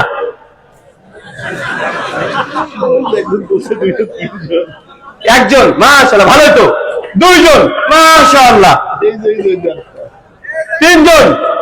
যারা বিয়ে করতে চান কিন্তু আব্বা মা দেয় না, বলে তুই এখন নিজের পায়ে দাঁড়ালি না আর তুই এখন বিয়ে করবি। ভাই, এমন সমস্যা আছে না নাই? আছে না ভাইজান? আচ্ছা, যে বিয়ে করতে চান শুধু কিন্তু আব্বা মা দেয় না, তারা একবার হাত তুলে দেখান তো দেখি। কি রে ভাই, এই 7-8 জন, মানে যারা এখনো বিয়ে করেন তার বিয়ের যোগ্যতা অর্জন করতে পারেননি। আর বাপ মাকে বলি, যারা বলে যে ছেলে আমার কিছু রোজগার করে না, ইনকাম করে না, ছেলে বউকে কি খাওয়াবে, এই ধারণা সম্পূর্ণ ভুল। কেননা যারা বিয়ে করেছেন তাদের কাছে আরো প্রশ্ন, যারা বিয়ে করেছেন তাদের কাছে প্রশ্ন, বিয়ের আগে আপনি যে রোজগার করতেন, যে টাকা পয়সা উপার্জন করতেন, বিয়ের আগে বেশি না বিয়ের পরে বেশি? বিয়ের পরে রিজিক বেড়েছে কি বাড়ে নাই? বেড়েছে না ভাইজান? এমন একজন মানুষ দেখান যে বিয়ের পরে রিজিক কমে গেছে, যা ইনকাম করে করতো আগে পরে কমে গেছে, এমন কোন মানুষ আছে? এমন একটা মানুষ পাবেন না। ওই ছেলেটা কোন রোজগারই করতো না, বিয়ের পরে সে রীতিমতো কাজ করতে শুরু করে দিয়েছে, সে বউকে পুরো যাত্রা যাত্রা কিনে দিচ্ছে, শ্বশুর শাশুড়ি বাপ মা সবাইকে দিচ্ছে। বিয়ে এটা বরকত, বিয়ে করলে ইনশাল্লাহ ইনশাল্লাহ রিজিকের মালিক আল্লাহ, আল্লাহ রিজিক দিয়ে দিবে, এটা আপনাকে চিন্তা করতে হবে না। কিন্তু আমরা যখনই দেখেন এই বিয়েটাকে আমরা এখন লেট করেছি কি করি নাই? হ্যাঁ, বিয়েটাকে লেট করে দিয়েছি না ভাইজান? নবীর সুন্নাত, যখন তোমার প্রয়োজনে বিয়ে করে নাও। বিয়ের কোনো নির্দিষ্ট কোনো বয়স নেই, বিয়ের কোনো নির্দিষ্ট বয়স নেই। তার যদি 12 বছর যদি মনে হয় যে না যে আমার বিয়ে করার প্রয়োজন, নচেত আমি গোমরাইয়ের মধ্যে চলে যাচ্ছি, ব্যভিচারে যুক্ত হয়ে যাচ্ছি, সে 12 বছরে যদি মনে করে যে বিয়ে প্রয়োজন, ও 12 বছর ম্যাচুরিটি হয়ে গেছে, ওর বিয়ে করাটা জরুরি। কিন্তু আমরা চাকরির পেছনে ছুটে ছুটে ছুটে ছুটে 25 বছর 28 বছর পার হয়ে যাচ্ছি, তারপরে মেয়ের বিয়ে দিচ্ছি। এখন মেয়ের বিয়ে দিচ্ছি 28 বছরের মেয়ে, আর 40-42 বছরের লোকটা টাকলা ভুড়িওয়ালা ওর সঙ্গে। এখন এই 42 বছরের বুড়া কি করবো ওর সঙ্গে? হ্যাঁ, কি করবো বলো? কিচ্ছু করতে পারবে?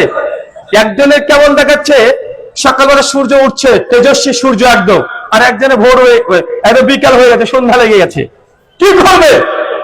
তখন ওই মেয়েটা কি দেখছে যে না, স্বামীর মতো গাড়ি বাড়ি সবই আছে, দামি খাট আছে, স্বামী নাই, কোন একজনকে নিয়ে চলে এসেছে, খাট ব্যবহার হচ্ছে, গাড়ি আছে, কিন্তু গাড়িতে চলে যাচ্ছে বড় বড় শহরে, বয়ফ্রেন্ডের সাথে সময় কাটাচ্ছে, কারণ তার জৈবিক চাহিদা আছে।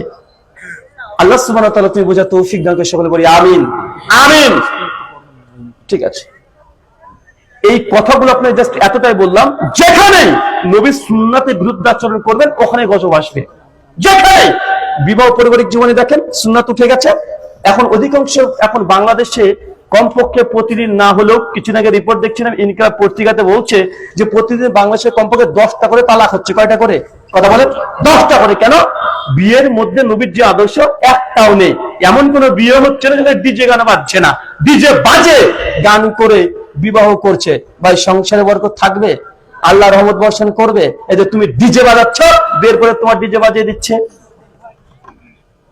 আনতুসিবাম ফিতনা, যখনই মানুষ নবীর সুন্নাতে বিরুদ্ধাচরণ করবে আল্লাহ সুবহানাহু ওয়া তাআলা ওই জায়গাতে গজব নাজিল করবেন। চলেন ওই যে একটা মন্ত্র পাঠ করেছিলাম না ভাই, হ্যাঁ প্রথমে একটা মন্ত্র পাঠ করেছি না, ওই মন্ত্রের সংক্ষিপ্ত অনুবাদ করবো আপনাদের সামনে একদম সংক্ষিপ্ত ভাবে। ভবিষ্য পুরাণ প্রতিসর্গ পর্ব 3 খণ্ড 3 অধ্যায় 3 শ্লোক 5 থেকে 8 এবং 26-27 মন্ত্র কি বলছে আর একবার এক ঝলক পড়বো।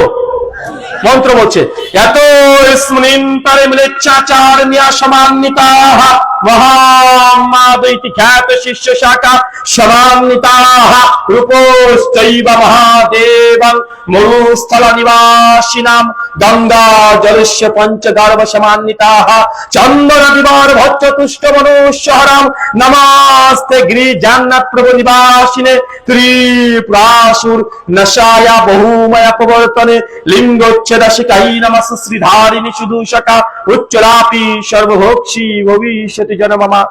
বাংলা বাণী। এই মন্ত্রের সঙ্গে আমার একটা জীবনের কাহিনী মিলে আছে। আমি যখন প্রথম এই লাইনে এসেছিলাম 2013-তে, তো তখন দাওয়াত দেওয়ার খুব আগ্রহটা বেশি ছিল, তখন স্টেজ প্রোগ্রাম এভাবে করতাম না। তো কি করতাম, আমাদের বাড়ির আশেপাশে প্রচুর অমুসলিম আছে, আমাদের বাড়ি থেকে 2 কিলোমিটার দূরে একটা বড় মন্দির আছে। একদিন জাস্ট দুপুর বেলাতে আমি মন্দিরে চলে গেলাম, আমার তার ঠাকুর মশাইকে হাত দেবো একদম মন্দিরে গিয়ে, কারণ আমি দেখেছি নবী এই বড় বড় যারা বোয়াল মাছ তাদেরকে ধরতেন, তা আমার নিয়ে ঠাকুরকে হাত দেবো। আমি মন্দিরের সামনে চলে গেছি, তখন এত বড় দাড়ি ছিল না, মোটামুটি 1-1.5 ইঞ্চি হবে, আর মাথায় টুপিও ছিল না, জামা প্যান্ট পরে গোড়ালি উপরে পরে আমি আছি। মন্দিরের সামনে গিয়ে হাঁ করে তাকিয়ে আছি, ডাকতেও পারছি না, কিন্তু দাঁড়িয়ে আছি। আর ঠাকুর মশাই দেখছি মন্দিরের ভেতরে বসে বসে তিনি পুজো অর্চনা করছে। তো অনেকক্ষণ যখন দাঁড়িয়ে আছি, ঠাকুর মশাই দূর থেকে এসে কাছে এসে বলছে, বাবা কিছু বলবে? আজ ঠাকুর মশাই আপনার সঙ্গে কিছু কথা ছিল, যদি একটু অভয় দিতেন তাহলে কিছু কথা বলতাম। উনি তখন দেখছেন যে মুখে দাঁড়িয়ে আছে মুসলিম ছেলে, আর মন্দির একদম রাস্তার ধারে বসে যদি মৌলবি ঠাকুর যদি গল্প করে, মানুষই বা কি বলে। উনি তখন আমাকে বলছেন যে বাবা দেখো আজকে আমি একটু ব্যস্ত আছি, সামনে দুর্গা উৎসব, তুমি কয়েকদিন পরে এসে তোমার সঙ্গে আলোচনা করবো বা কথা বলবো। আমি বললাম কবে আসবো?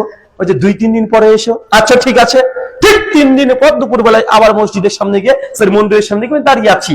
ঠাকুর মশাই দেখছে, এসে কাছে এসে বলছে, বাবা কিছু বলছো? আজকে ঠাকুর মশাই আপনি বলেছিলেন যে আসতে 3 দিন পরে, তো আজকে 3 দিনকার দিন এসেছি। বলছে আচ্ছা কি বলছো বলো তো, তাতে তুমি বলো। আমি তখন বলছি যে ঠাকুর মশাই দেখেন, আসলে আমার বাবা তিনি হিন্দু ছিলেন, পরে তিনি মুসলিম হয়েছেন, আমার জানার আগ্রহ, আমি সত্য অনুসন্ধান করছি আমার বাবা কেন সনাতন ধর্ম ত্যাগ করে দিয়ে ইসলাম গ্রহণ করলেন, এটা জানার জন্য আপনার কাছে ছুটে এসেছি। উনি যখন এই কথা শুনেছেন, বাবা তাই নাকি? আচ্ছা জি হ্যাঁ। উনি তখন সঙ্গে সঙ্গে বাবা ভেতরে এসো, ভেতরে এসো। গেট খুলে দিয়ে আমাকে মন্দিরে ঢুকে নিয়েছে। ওপরে উঠতে বলছে। আচ্ছা ওপরে উঠছি না, মন্দির যে ধাপিগুলো আছে আমি এখানেই বসে পরপর 3 দিন আলোচনা করেছি, কমপক্ষে 12 ঘন্টা লাগাতার আলোচনা। তার মধ্যে এই একটা মন্ত্র নিয়ে আলোচনা করেছিলাম। আমি কিন্তু একটা মিথ্যা কথা বলছি না যে আমার বাবা হিন্দু থেকে মুসলিম হয়েছে। আসলে আমার বাবা হিন্দু থেকে মুসলিম হয়েছে, আমরা ফার্স্ট জেনারেশন মুসলিম আলহামদুলিল্লাহ। আমার বাবার আরো 4 ভাই বোন সবাই এখনো হিন্দু আছে, সবাই আমরা ফার্স্ট মুসলিম। তো আমি তখন ঠাকুরমশাইকে বললাম যে ঠাকুরমশাই, আমার পিসিমা যখন আমার বাড়িতে এসেছিল, তোর পিসিমার সঙ্গে আলোচনা করতে করতে বলছিলেন যে আপনাদের ধর্মে কি একজন অবতার আসবে, এ কথা ঠিক? বলছে জি, কথা ঠিক। আচ্ছা কি অবতার, নাম কি? বলছে ওর নাম হচ্ছে কল্কি অবতার। কি অবতার বলেন তো? কল্কি অবতার। আচ্ছা কল্কি অবতার তিনি আসবেন। আচ্ছা ঠাকুরমশাই তিনি আসে যদি, তবে কিভাবে চিনবেন? পৃথিবীতে 750 কোটি মানুষ, চিনবেন কিভাবে? উনি বলছেন বাবা, আমাদের শাস্ত্রে এই অবতার প্রসঙ্গে অনেক কথা আলোচনা করা আছে। আজ কি আলোচনা করা আছে? মানে তাকে যত প্রশ্ন করছে এই জন্য, ও যত উত্তর দেবে আমার আলোচনা করতে সুবিধা হবে। মূর্খের সঙ্গে আলোচনা করে পারা যাবে? কথা বলেন না। যে জানে তার সঙ্গে আলোচনা করতে ভালো লাগবে।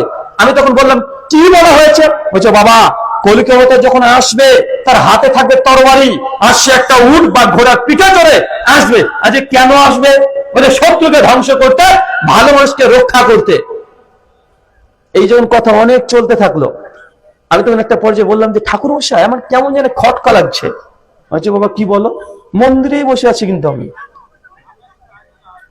ওনাকে তখন বললাম যে আপনি বলছেন কলিকা অবতার আসবে শত্রুকে ধ্বংস করতে আর ভালো মানুষকে রক্ষা করতে, যুদ্ধ করতে আসবে পৃথিবীতে শান্তি দিতে, তো হাতে থাকবে তরবারি, উট বা ঘোড়ার পিঠে চলে আসবে।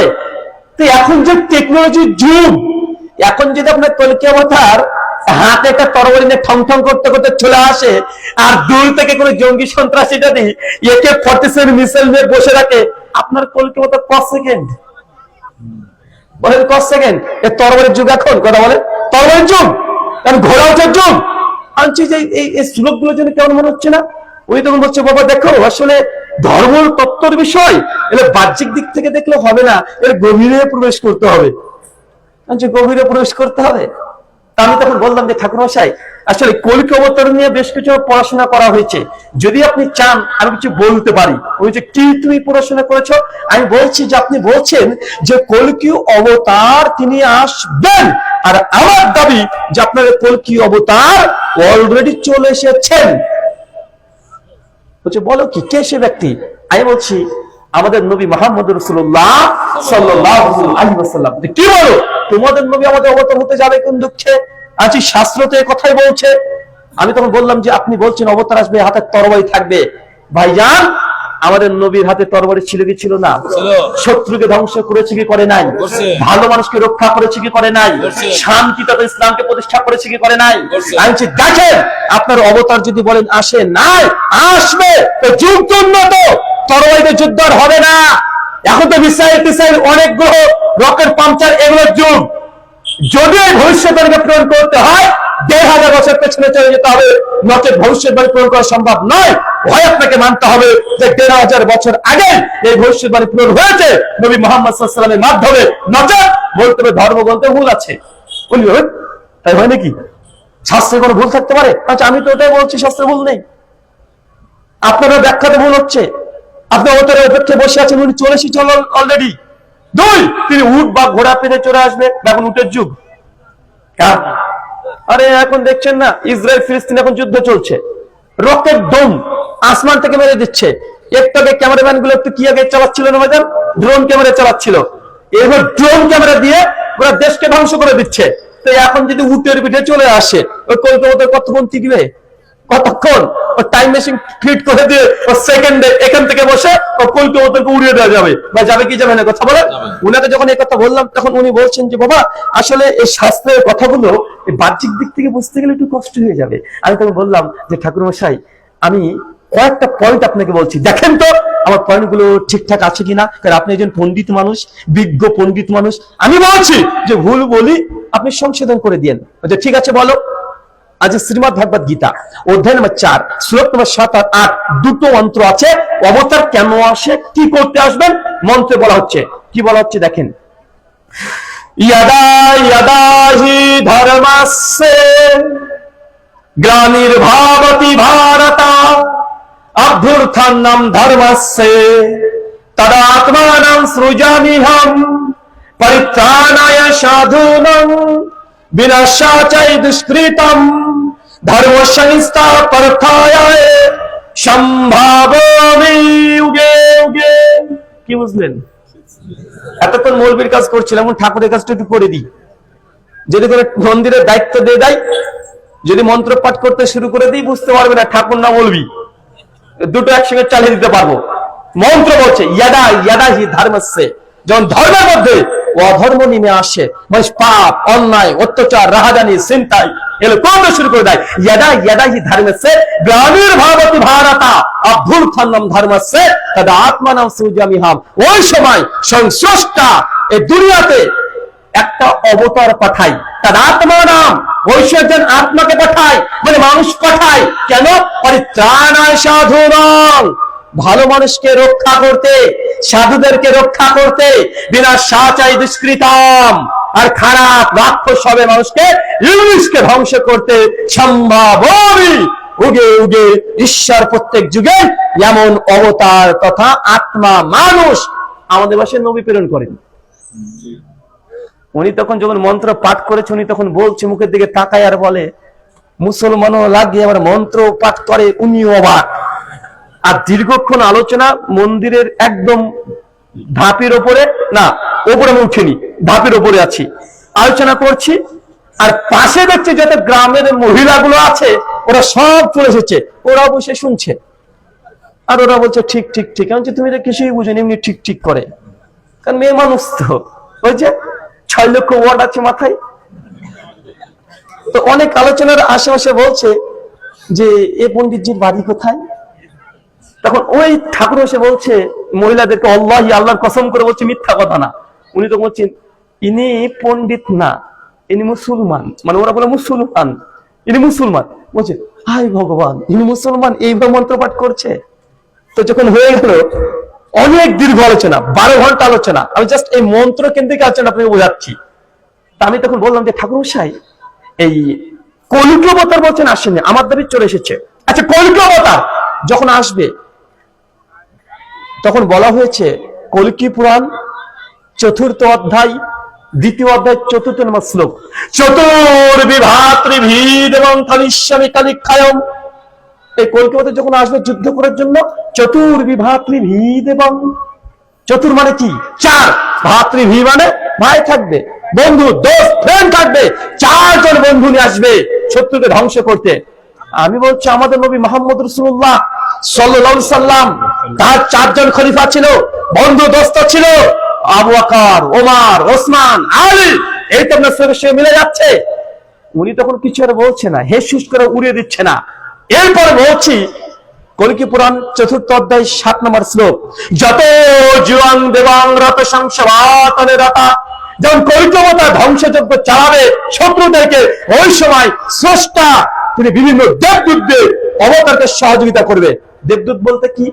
ফেরেশতা। বদরের যুদ্ধে আল্লাহ সুবহানাহু ওয়া তাআলা ফেরেশতা দিয়ে নবীকে সহযোগিতা করেছে কি করে নাই? সূরা আলী ইমরান 123 থেকে 125 নম্বর আয়াত দুইটার আলোচনা করা আছে। আমি চাই এদিকে আমাদের নবীকে সহযোগিতা করা হয়েছে। পণ্ডিতজি কোনো কথাই বলে না। আমি বলছি ঠাকুর মশাই, কল্কি অবতার যে জন্মগ্রহণ করবে, তার বাপের নাম কি হবে, মায়ের নাম কি হবে, কোথায় জন্মগ্রহণ করবে, কিভাবে বুঝবেন? যদি বাংলাদেশে জন্মগ্রহণ করে, যদি পাকিস্তানে করে, যদি আমেরিকায় হয়, বুঝবেন কিভাবে কোথায় জন্মগ্রহণ করবে? উনি তখন বলছে, বাবা আমি শাস্ত্রে লেখা আছে। কি লেখা আছে? ওই যে শামভালা নামক একটা জায়গা আছে, ওইখানে কল্কি অবতার জন্মগ্রহণ করবে। আচ্ছা ঠিকই আছে এই কথা। ভাগবত মহাপুরাণ স্কন্ধ নম্বর 12 অধ্যায় নম্বর 18 শ্লোক নম্বর 8 থেকে 20 কি বলছে?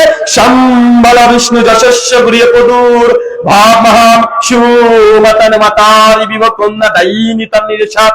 শামবালা বিষ্ণু যশস্ব গৃহ, কল্কি অবতার জন্মগ্রহণ করবে শামবালা শহরে, বিষ্ণু যশস্ব গৃহ, বিষ্ণু যশার গৃহে, সুমতন মাতারি বিভব, সুমতির গর্ভে। 3টে হৈশ্বর্যধ্বনি একসঙ্গে, এক শ্লোকে।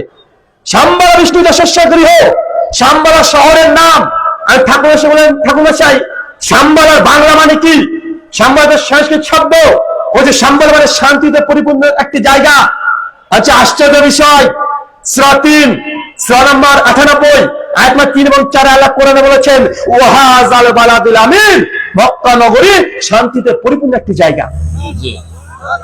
আর ঠাকুরকে মশাইকে বলছি যে আপনার সংস্কৃতিতে বলছে, আমারটা আরবিতে বলছে, ব্যক্তি একটাই। যখন এই কথা বলেছি ঠাকুর মশাই তখন বলছে অনেকক্ষণ পর, আচ্ছা ঠাকুর মশাই তারপর আপনি এটাকে অস্বীকার করবেন? উনি বলছেন বাবা তোমার কথা যুক্তি আছে, এটা আরো গভীর ভাবে দেখতে হবে। আমি বললাম মাশাআল্লাহ, তার মানে উনি আস্তে আস্তে আস্তে আস্তে গ্রহণ করার ক্যাপাবিলিটি তৈরি হচ্ছে। আমি তখন আরো খুশি হলাম, আচ্ছা আরো কথা বলে দিই যে ঠাকুরকে মুসলিম করে নিতে পারি, বিশাল ব্যাপার হয়ে যাবে আমার, যে ঠাকুরকে মুসলিম করে নিয়েছি আমি, জজবাব চলে আসছে আরো। আর তখন নতুন যুবক, আজ থেকে প্রায় 10 বছর 11 বছর হয়ে গেল, প্রায় 11 বছর 13 সালের ঘটনা। আমি তখন সঙ্গে সঙ্গে বলছি ঠাকুর মশাই এই যে বলছে শামবালা শহরে মানে দারুল আমান মক্কা নগরীর কথা বলছে, বিষ্ণু যশস্ব গৃহ। বিষ্ণু যশ মানে কি? বিষ্ণু মানে ঈশ্বর, রক্ষাকর্তা, স্রষ্টা। যশা ইয়াস থেকে এসেছে, মানে স্রষ্টার দাস। সংস্কৃত ভাষাকে বাংলা করলে হয় বিষ্ণু যশা মানে কি? ঈশ্বরের দাস। আরবি করেন আব্দুল্লাহ। আব্দুল্লাহ মানে কি? সার্ভেন্ট অফ গড, আল্লাহর দাস, আল্লাহর হিত। আচ্ছা আমার নবীর নাম আব্দুল্লাহ। ঠাকুর মশাই বলছে হ্যাঁ আমরা এটা ইতিহাস বই পড়েছি, পড়লে তারও ভালো। আচ্ছা আমি বানিয়ে কিছু বলছি না। আব্দুল্লাহ সংস্কৃত বিষ্ণু যশা, শামবালা আরবি করেন দারুল আমান মক্কা। 3 সুমাতান মাতারি বিভো, তার মায়ের নাম হলো সুমতি। সুমতি মানে কি? শান্তিময়, অচঞ্চল। আচ্ছা আশ্চর্য, আমার নবীর আম্মার নাম ছিল আমিনা, বাংলা শান্তিময়, অচঞ্চল। নামটা মিলে যাচ্ছে। উনি অন্ততপক্ষে এগুলো জানেন, কেন আমার ইন্ডিয়ান হিস্ট্রিতে অন্ততপক্ষে মোহাম্মদ সাল্লাল্লাহু আলাইহি ওয়াসাল্লামের বায়োগ্রাফি কম বেশি পড়ানো হয় ইতিহাস বইগুলোতে, যে মধ্যপ্রাচ্যের ইতিহাস যখন পড়ানো হয়। তো উনি তখন বলছেন যে হ্যাঁ আমরা এটা জানি। ওনাকে দেখুন, আমি আরো দীর্ঘ আলোচনা, আমি তখন বললাম যে আপনার মতামত কি? এত কিছু বলার পরে উনি তখন বলছেন যে রুহুল আমিন ভাই, আপনার নবী প্রসঙ্গে যদি মেনে নিয়ে ভবিষ্যৎবাণীগুলো আসলে ঠিকই যদি ধরে নিই, তো এত বাংলা সংস্কৃত আরবি করার কি দরকার? ডাইরেক্ট নাম থাকলে তো হয়ে যায়। ডাইরেক্ট যদি শাস্ত্রে যদি নাম থাকে তাহলে তো মেনে নিই। আমি তখন বললাম যে ঠাকুর মশাই মন্দিরে কোন শাস্ত্র আছে আপনার এই মুহূর্তে? উনি যেহেতু বৈষ্ণবী মতবাদে বিশ্বাসী, মানে হিন্দুদের মধ্যে অনেকগুলো ফিরকা আছে, আমাদের মধ্যে আছে না ভাইজান? হানাফি, শাফিঈ, মালিকি, হাম্বলি, দেওবন্দি, বেরলভী, জামাত ইসলামী, চরমোনাই, ইনাদপুরি, জুনপুরি, রাজারবাগী, মাঝভান্ডারি, আটরশি, ফুলতলি আছে না? নাই আছে না ভাইজান? এই তো শুধু বাংলাদেশের কোম্পানি, ইন্ডিয়াতে আরো অনেক আছে, যদিও বেশিরভাগ ইন্ডিয়া থেকে তৈরি হয়েছে, তাই না ভাইজান? ফুরফুরা ইন্ডিয়া, হুগলি, তাবলিগ জামাত হরিয়ানা, উত্তরপ্রদেশ, বেরলভী উত্তরপ্রদেশ, বেরলভী শরীফ, দেওবন্দি ওটা উত্তরপ্রদেশ, জামাত ইসলামী অখণ্ড ভারতের হায়দ্রাবাদ, আবুল আলা মওদুদি, সবগুলো কোথায়? বদমাস কাদিয়ানি ওটা ইন্ডিয়াতে, সবগুলো ওখানে। ওখানে ভাইজান জৌনপুরি ওটা ইন্ডিয়াতে, সবগুলো ওখানে তৈরি হয়েছে। কেন জানেন? এর একটা ইতিহাস আছে যে এত দল শুধু ভারত থেকে কেন তৈরি হলো। আপনারা তারপরে বাংলাদেশে এসেছেন, এটা আরো মাথা, শাখা, পোশাখা, পা, হাত, ডাকা, বেগুন সব হয়েছে, সবগুলো হয়েছে পরে। তো আমি ঠাকুর মশাইকে বললাম যে ঠাকুর মশাই কোন শাস্ত্র আপনার কাছে আছে? তো উনি যেহেতু বৈষ্ণবী মতবাদ, বৈষ্ণবী মানে কৃষ্ণ ভক্ত, কৃষ্ণকে ছাড়া কাউকে মানে না। যারা শৈবা আসলে শিবকে মানে, কালীকে মানে, এই দুজনকে। যে শাক্ত আছে তারা চেয়ে গণেশকে ভগবান মনে করে। যারা কৃষ্ণ ভক্ত তারা শিবকে ভগবান মানে না। কথা বুঝতে পারছেন? এগুলো তোমার ফিরকার মধ্যে, ওগুলো আপনারা বুঝতে পারবেন না, ওটা আলাদা বিষয়। তো উনি যেহেতু কৃষ্ণ ভক্ত, আর বৈষ্ণবীদের কাছে ভাগবত মহাপুরাণ, শ্রীমদ ভাগবত গীতা, চৈতন্য চরিত্রামৃত, চৈতন্য ভাগবত, এগুলো হচ্ছে মূল শাস্ত্র। আমি বললাম কি আছে? উনি বলছে ভাগবত পুরাণ আছে, আজ নিয়ে আসেন ভাগবত পুরাণ। উনি তখন নিয়ে এসেছেন, দেখছি অনেক পুরাতন বই, প্রায় যা মনে পড়ছে 1953 সালের বই, এরকম মোটা, কিন্তু বইটা তুলে দেখলাম খুবই হালকা, মানে কাপ, মানে তখনকার কাগজ এত হালকা, একদম হলুদ হলুদ হয়ে যাচ্ছে, রুইপুকুতে খেয়েও নিয়েছে কিছুটা অংশ। আমি তখন বললাম দ্বিতীয় অধ্যায় মন্ত্র নম্বর 76, খুলে দেখেন তো একবার। উনি তখন নিয়ে সঙ্গে সঙ্গে রেখে এখানে খুঁজছে, দ্বিতীয় অধ্যায় মন্ত্র 76, দ্বিতীয় অধ্যায় মন্ত্র 76 খুঁজে ধরে আছে। আমি একটু বলছি ঠাকুর সে পেয়েছেন? কোনো কথা বলে না। আমি একটু বলছি ঠাকুর সে পেয়েছেন? দ্বিতীয় অধ্যায় মন্ত্র 76, কোনো কথা বলে না। একটু বলছি ঠাকুর সে পেয়েছেন? উনি মাথা তুলে বলছে রুহুল আমিন ভাই, এই মন্ত্রটা এখানে ছিল, এতদিন ধরে দেখতে পেলাম না। দ্বিতীয় অধ্যায় 76 নম্বর মন্ত্র, মানে কি 13 নম্বর পৃষ্ঠা, এবং শেষের দিকে নিচ থেকে 7, 8, 9 এই 3টে লাইনে এই কথাটা লেখা আছে। 13 নম্বর পৃষ্ঠা। ভাগবত গীতায় 18,000 শ্লোক আছে, 12টি স্কন্ধ আছে। 18,000 শ্লোকের মধ্যে দ্বিতীয় অধ্যায় 76 নম্বর মন্ত্র ওই শুরুতে আছে 13 নম্বর পৃষ্ঠায়। উনি বলছেন এখানে ছিল, এতদিন দেখতে পেলেন না। মন্ত্র কি আছে জানেন? মন্ত্র বলছে অজ্ঞান হেতু ক্রেতা মুহাম্মদ, মুহাম্মদ अंधकारिणी नाशिनी विधाय होत दयाते विवेक। वो लोगो मोहम्मद नाम पर एक आदमी धरती पर पधारेगा। मोहम्मद नामेर একজন ব্যক্তি এই দুনিয়াতে আসবে, অন্ধকারিনী নাশিনী, এই ব্যক্তি আসবে অন্ধকারকে দূর করতে। কোন অন্ধকার? রাতের অন্ধকার না, গঙ্গায় ভ্রষ্টতার এই অন্ধকার দূর করতে নূর মুহাম্মদ সাল্লাল্লাহু আলাইহি ওয়াসাল্লাম তিনি আলো নিয়ে আসবেন। অন্ধকারিনী নাশিনী, অন্ধকারকে নাশ করতে তিনি আসবেন। হে দায়াতে, মানুষকে সোজা পথ দেখাতে আসবে। তার নাম মুহাম্মদ, তার নাম মুহাম্মদ। ভাগবত পুরাণের নাম মজুদ আছে। যখন দেখিয়ে দিলাম, উনি আর কিছু কথা বলে না। আমি তখন সেদিন চলে আসলাম, কিছুক্ষণ পরে আজান হলো আসরের সালাতে, আমি বেরিয়ে চলে আসলাম। দেখি আমাকে আর ফোন করে না, মাঝে মধ্যে ফোন করতো। 1-8 সপ্তাহ পার হয়ে গেল, আমি ফোন করলাম, বললাম পণ্ডিতজি কিছু কথা বলতে চাই, আরেকদিন সাক্ষাৎ করতে চাই। উনি তখন বলছে রুহুল আমিন ভাই একটা কথা বলে কিছু মনে করবেন না? আমি বলছি জি বলেন। বলছে দেখুন আপনি আমাদের মন্দিরে আর আসিয়েন না। আমি অবাক হয়ে বললাম যে পণ্ডিতজি আমার কাছে কি আপনি কষ্ট পেয়েছেন? আমার কোনো ভুল হয়েছে? যদি কষ্ট পেয়ে থাকেন আমার কথাই, যদি অনুভূতিতে আঘাত পেয়ে থাকেন, আমি ক্ষমা চাচ্ছি। বলছে আসলে তা নয়, আসলে তুমি যখন তোমার শাস্ত্রগুলো আমাকে বলো, তোমার কোরআন মুহাম্মদ এগুলো যখন বলো, তখন আমার মনে হয় তোমার ধর্মটা ঠিক, আর আমি যে ধর্মটা পালন করি মনে হয় এটা আমার ভুল ধর্ম পালন করছি। তা আমার মধ্যে সংশয় কাজ করতে শুরু করে। তাই তুমি বাবা আর মন্দিরে এসো না। আমি তখন মন্দিরে ঠাকুর মশাই আলহামদুলিল্লাহ, ফাযাক্কির ইন্নামা আনতা মুযাক্কির লাস্তা বিমুসাইতির। আল্লাহ বলে দিয়েছেন আমাদের কাজ সত্য প্রচার করা। কুলিল হাক্কু মির রাব্বিকুম ফামান শাআ, বলে হক সত্য এসেছে আল্লাহর পক্ষ থেকে, যার ইচ্ছা গ্রহণ করবে, যার ইচ্ছা বর্জন করে দিবে। আপনি এই সত্য বুঝতে পেরেছেন, আমার যথেষ্ট। জোর করে ইসলাম গ্রহণ করা ইসলামেও জায়েজ নাই। লা ইকরাহা ফিদ্দীন, দ্বীন ইসলাম নিয়ে কোনো জবরদস্তি নেই। সূরা বাকারা 256 নম্বর আয়াত, লাকুম দীনুকুম ওয়ালিয়া দীন। তুমি তোমার কর্মফল পাবে, আমি আমার কর্মফল পাবো। সূরা কাফিরুন আয়াত নম্বর 6 এবং 7। তখন থেকে ফোনটা রেখেছি, আজ পর্যন্ত কোনো কথা হয়নি। তবে রাস্তাতে যখন যাই, এখনো দেখা হয় না, সম্ভবত এখন মন্দিরে আর নেই তিনি, হয়তোবা প্রায় 2 বছর তারপরে মানে মন্দিরে ছিল। তো তারপরে মাঝে মাঝে রাস্তাতে দেখা হলে দূর থেকে আমি তখন ঠাকুর মশাইকে দেখলাম, ঠাকুর মশাই পণ্ডিতজি কেমন আছেন? ওই দেখো অত্যন্ত বলে জয় শ্রীরাম, জয় শ্রীকৃষ্ণ, অতটুকুই শেষ দূর থেকে। আমি কিন্তু মনে মনে ভাবতাম যে ঠাকুর মশাইকে মন্দিরে গিয়ে এইভাবে দাওয়াত দিলাম, ও বেচারা কিন্তু একবার রেগে গিয়ে আমাকে মন্দির থেকে বের করে দেয়নি, রেগেও যায়নি, গরমও করেনি। কিন্তু হুজুরকে যদি একবার বলেছি হুজুর মিলাদ পড়া বেদাত, পড়া যাবে না, আমি যদি বেদাত বলে আমার দাঁত হয়তো একটাও থাকবে না। বাসেন না কথা বলেন? আমি অন্তত হিন্দু হলেও পণ্ডিতজি তাদের মধ্যে সহনশীলতা যতটা দেখা যায়, আমার মতো হুজুরের মধ্যে ততটা দেখা যায় না। ওকে বলেছি, ও কিন্তু বিষয়টাকে বোঝার চেষ্টা করেছে, মানে বিভিন্ন বিষয়। কিন্তু আমাদের হুজুরদের একটু 19-20 হয়ে গেলে এমন গরম হয়ে যায়, মনে দাঁত মুখে একটাও রাখবে না। বেদাত মানে আমার আমলকে বেদাত, তোরই বেদাত, তোর দাঁতকে বেদাত করে দেবো, মানে একটা দাঁত রাখবে না। আল্লাহ সুবহানাহু ওয়া তাআলা তুমি বোঝার তৌফিক দান করো, আমিন।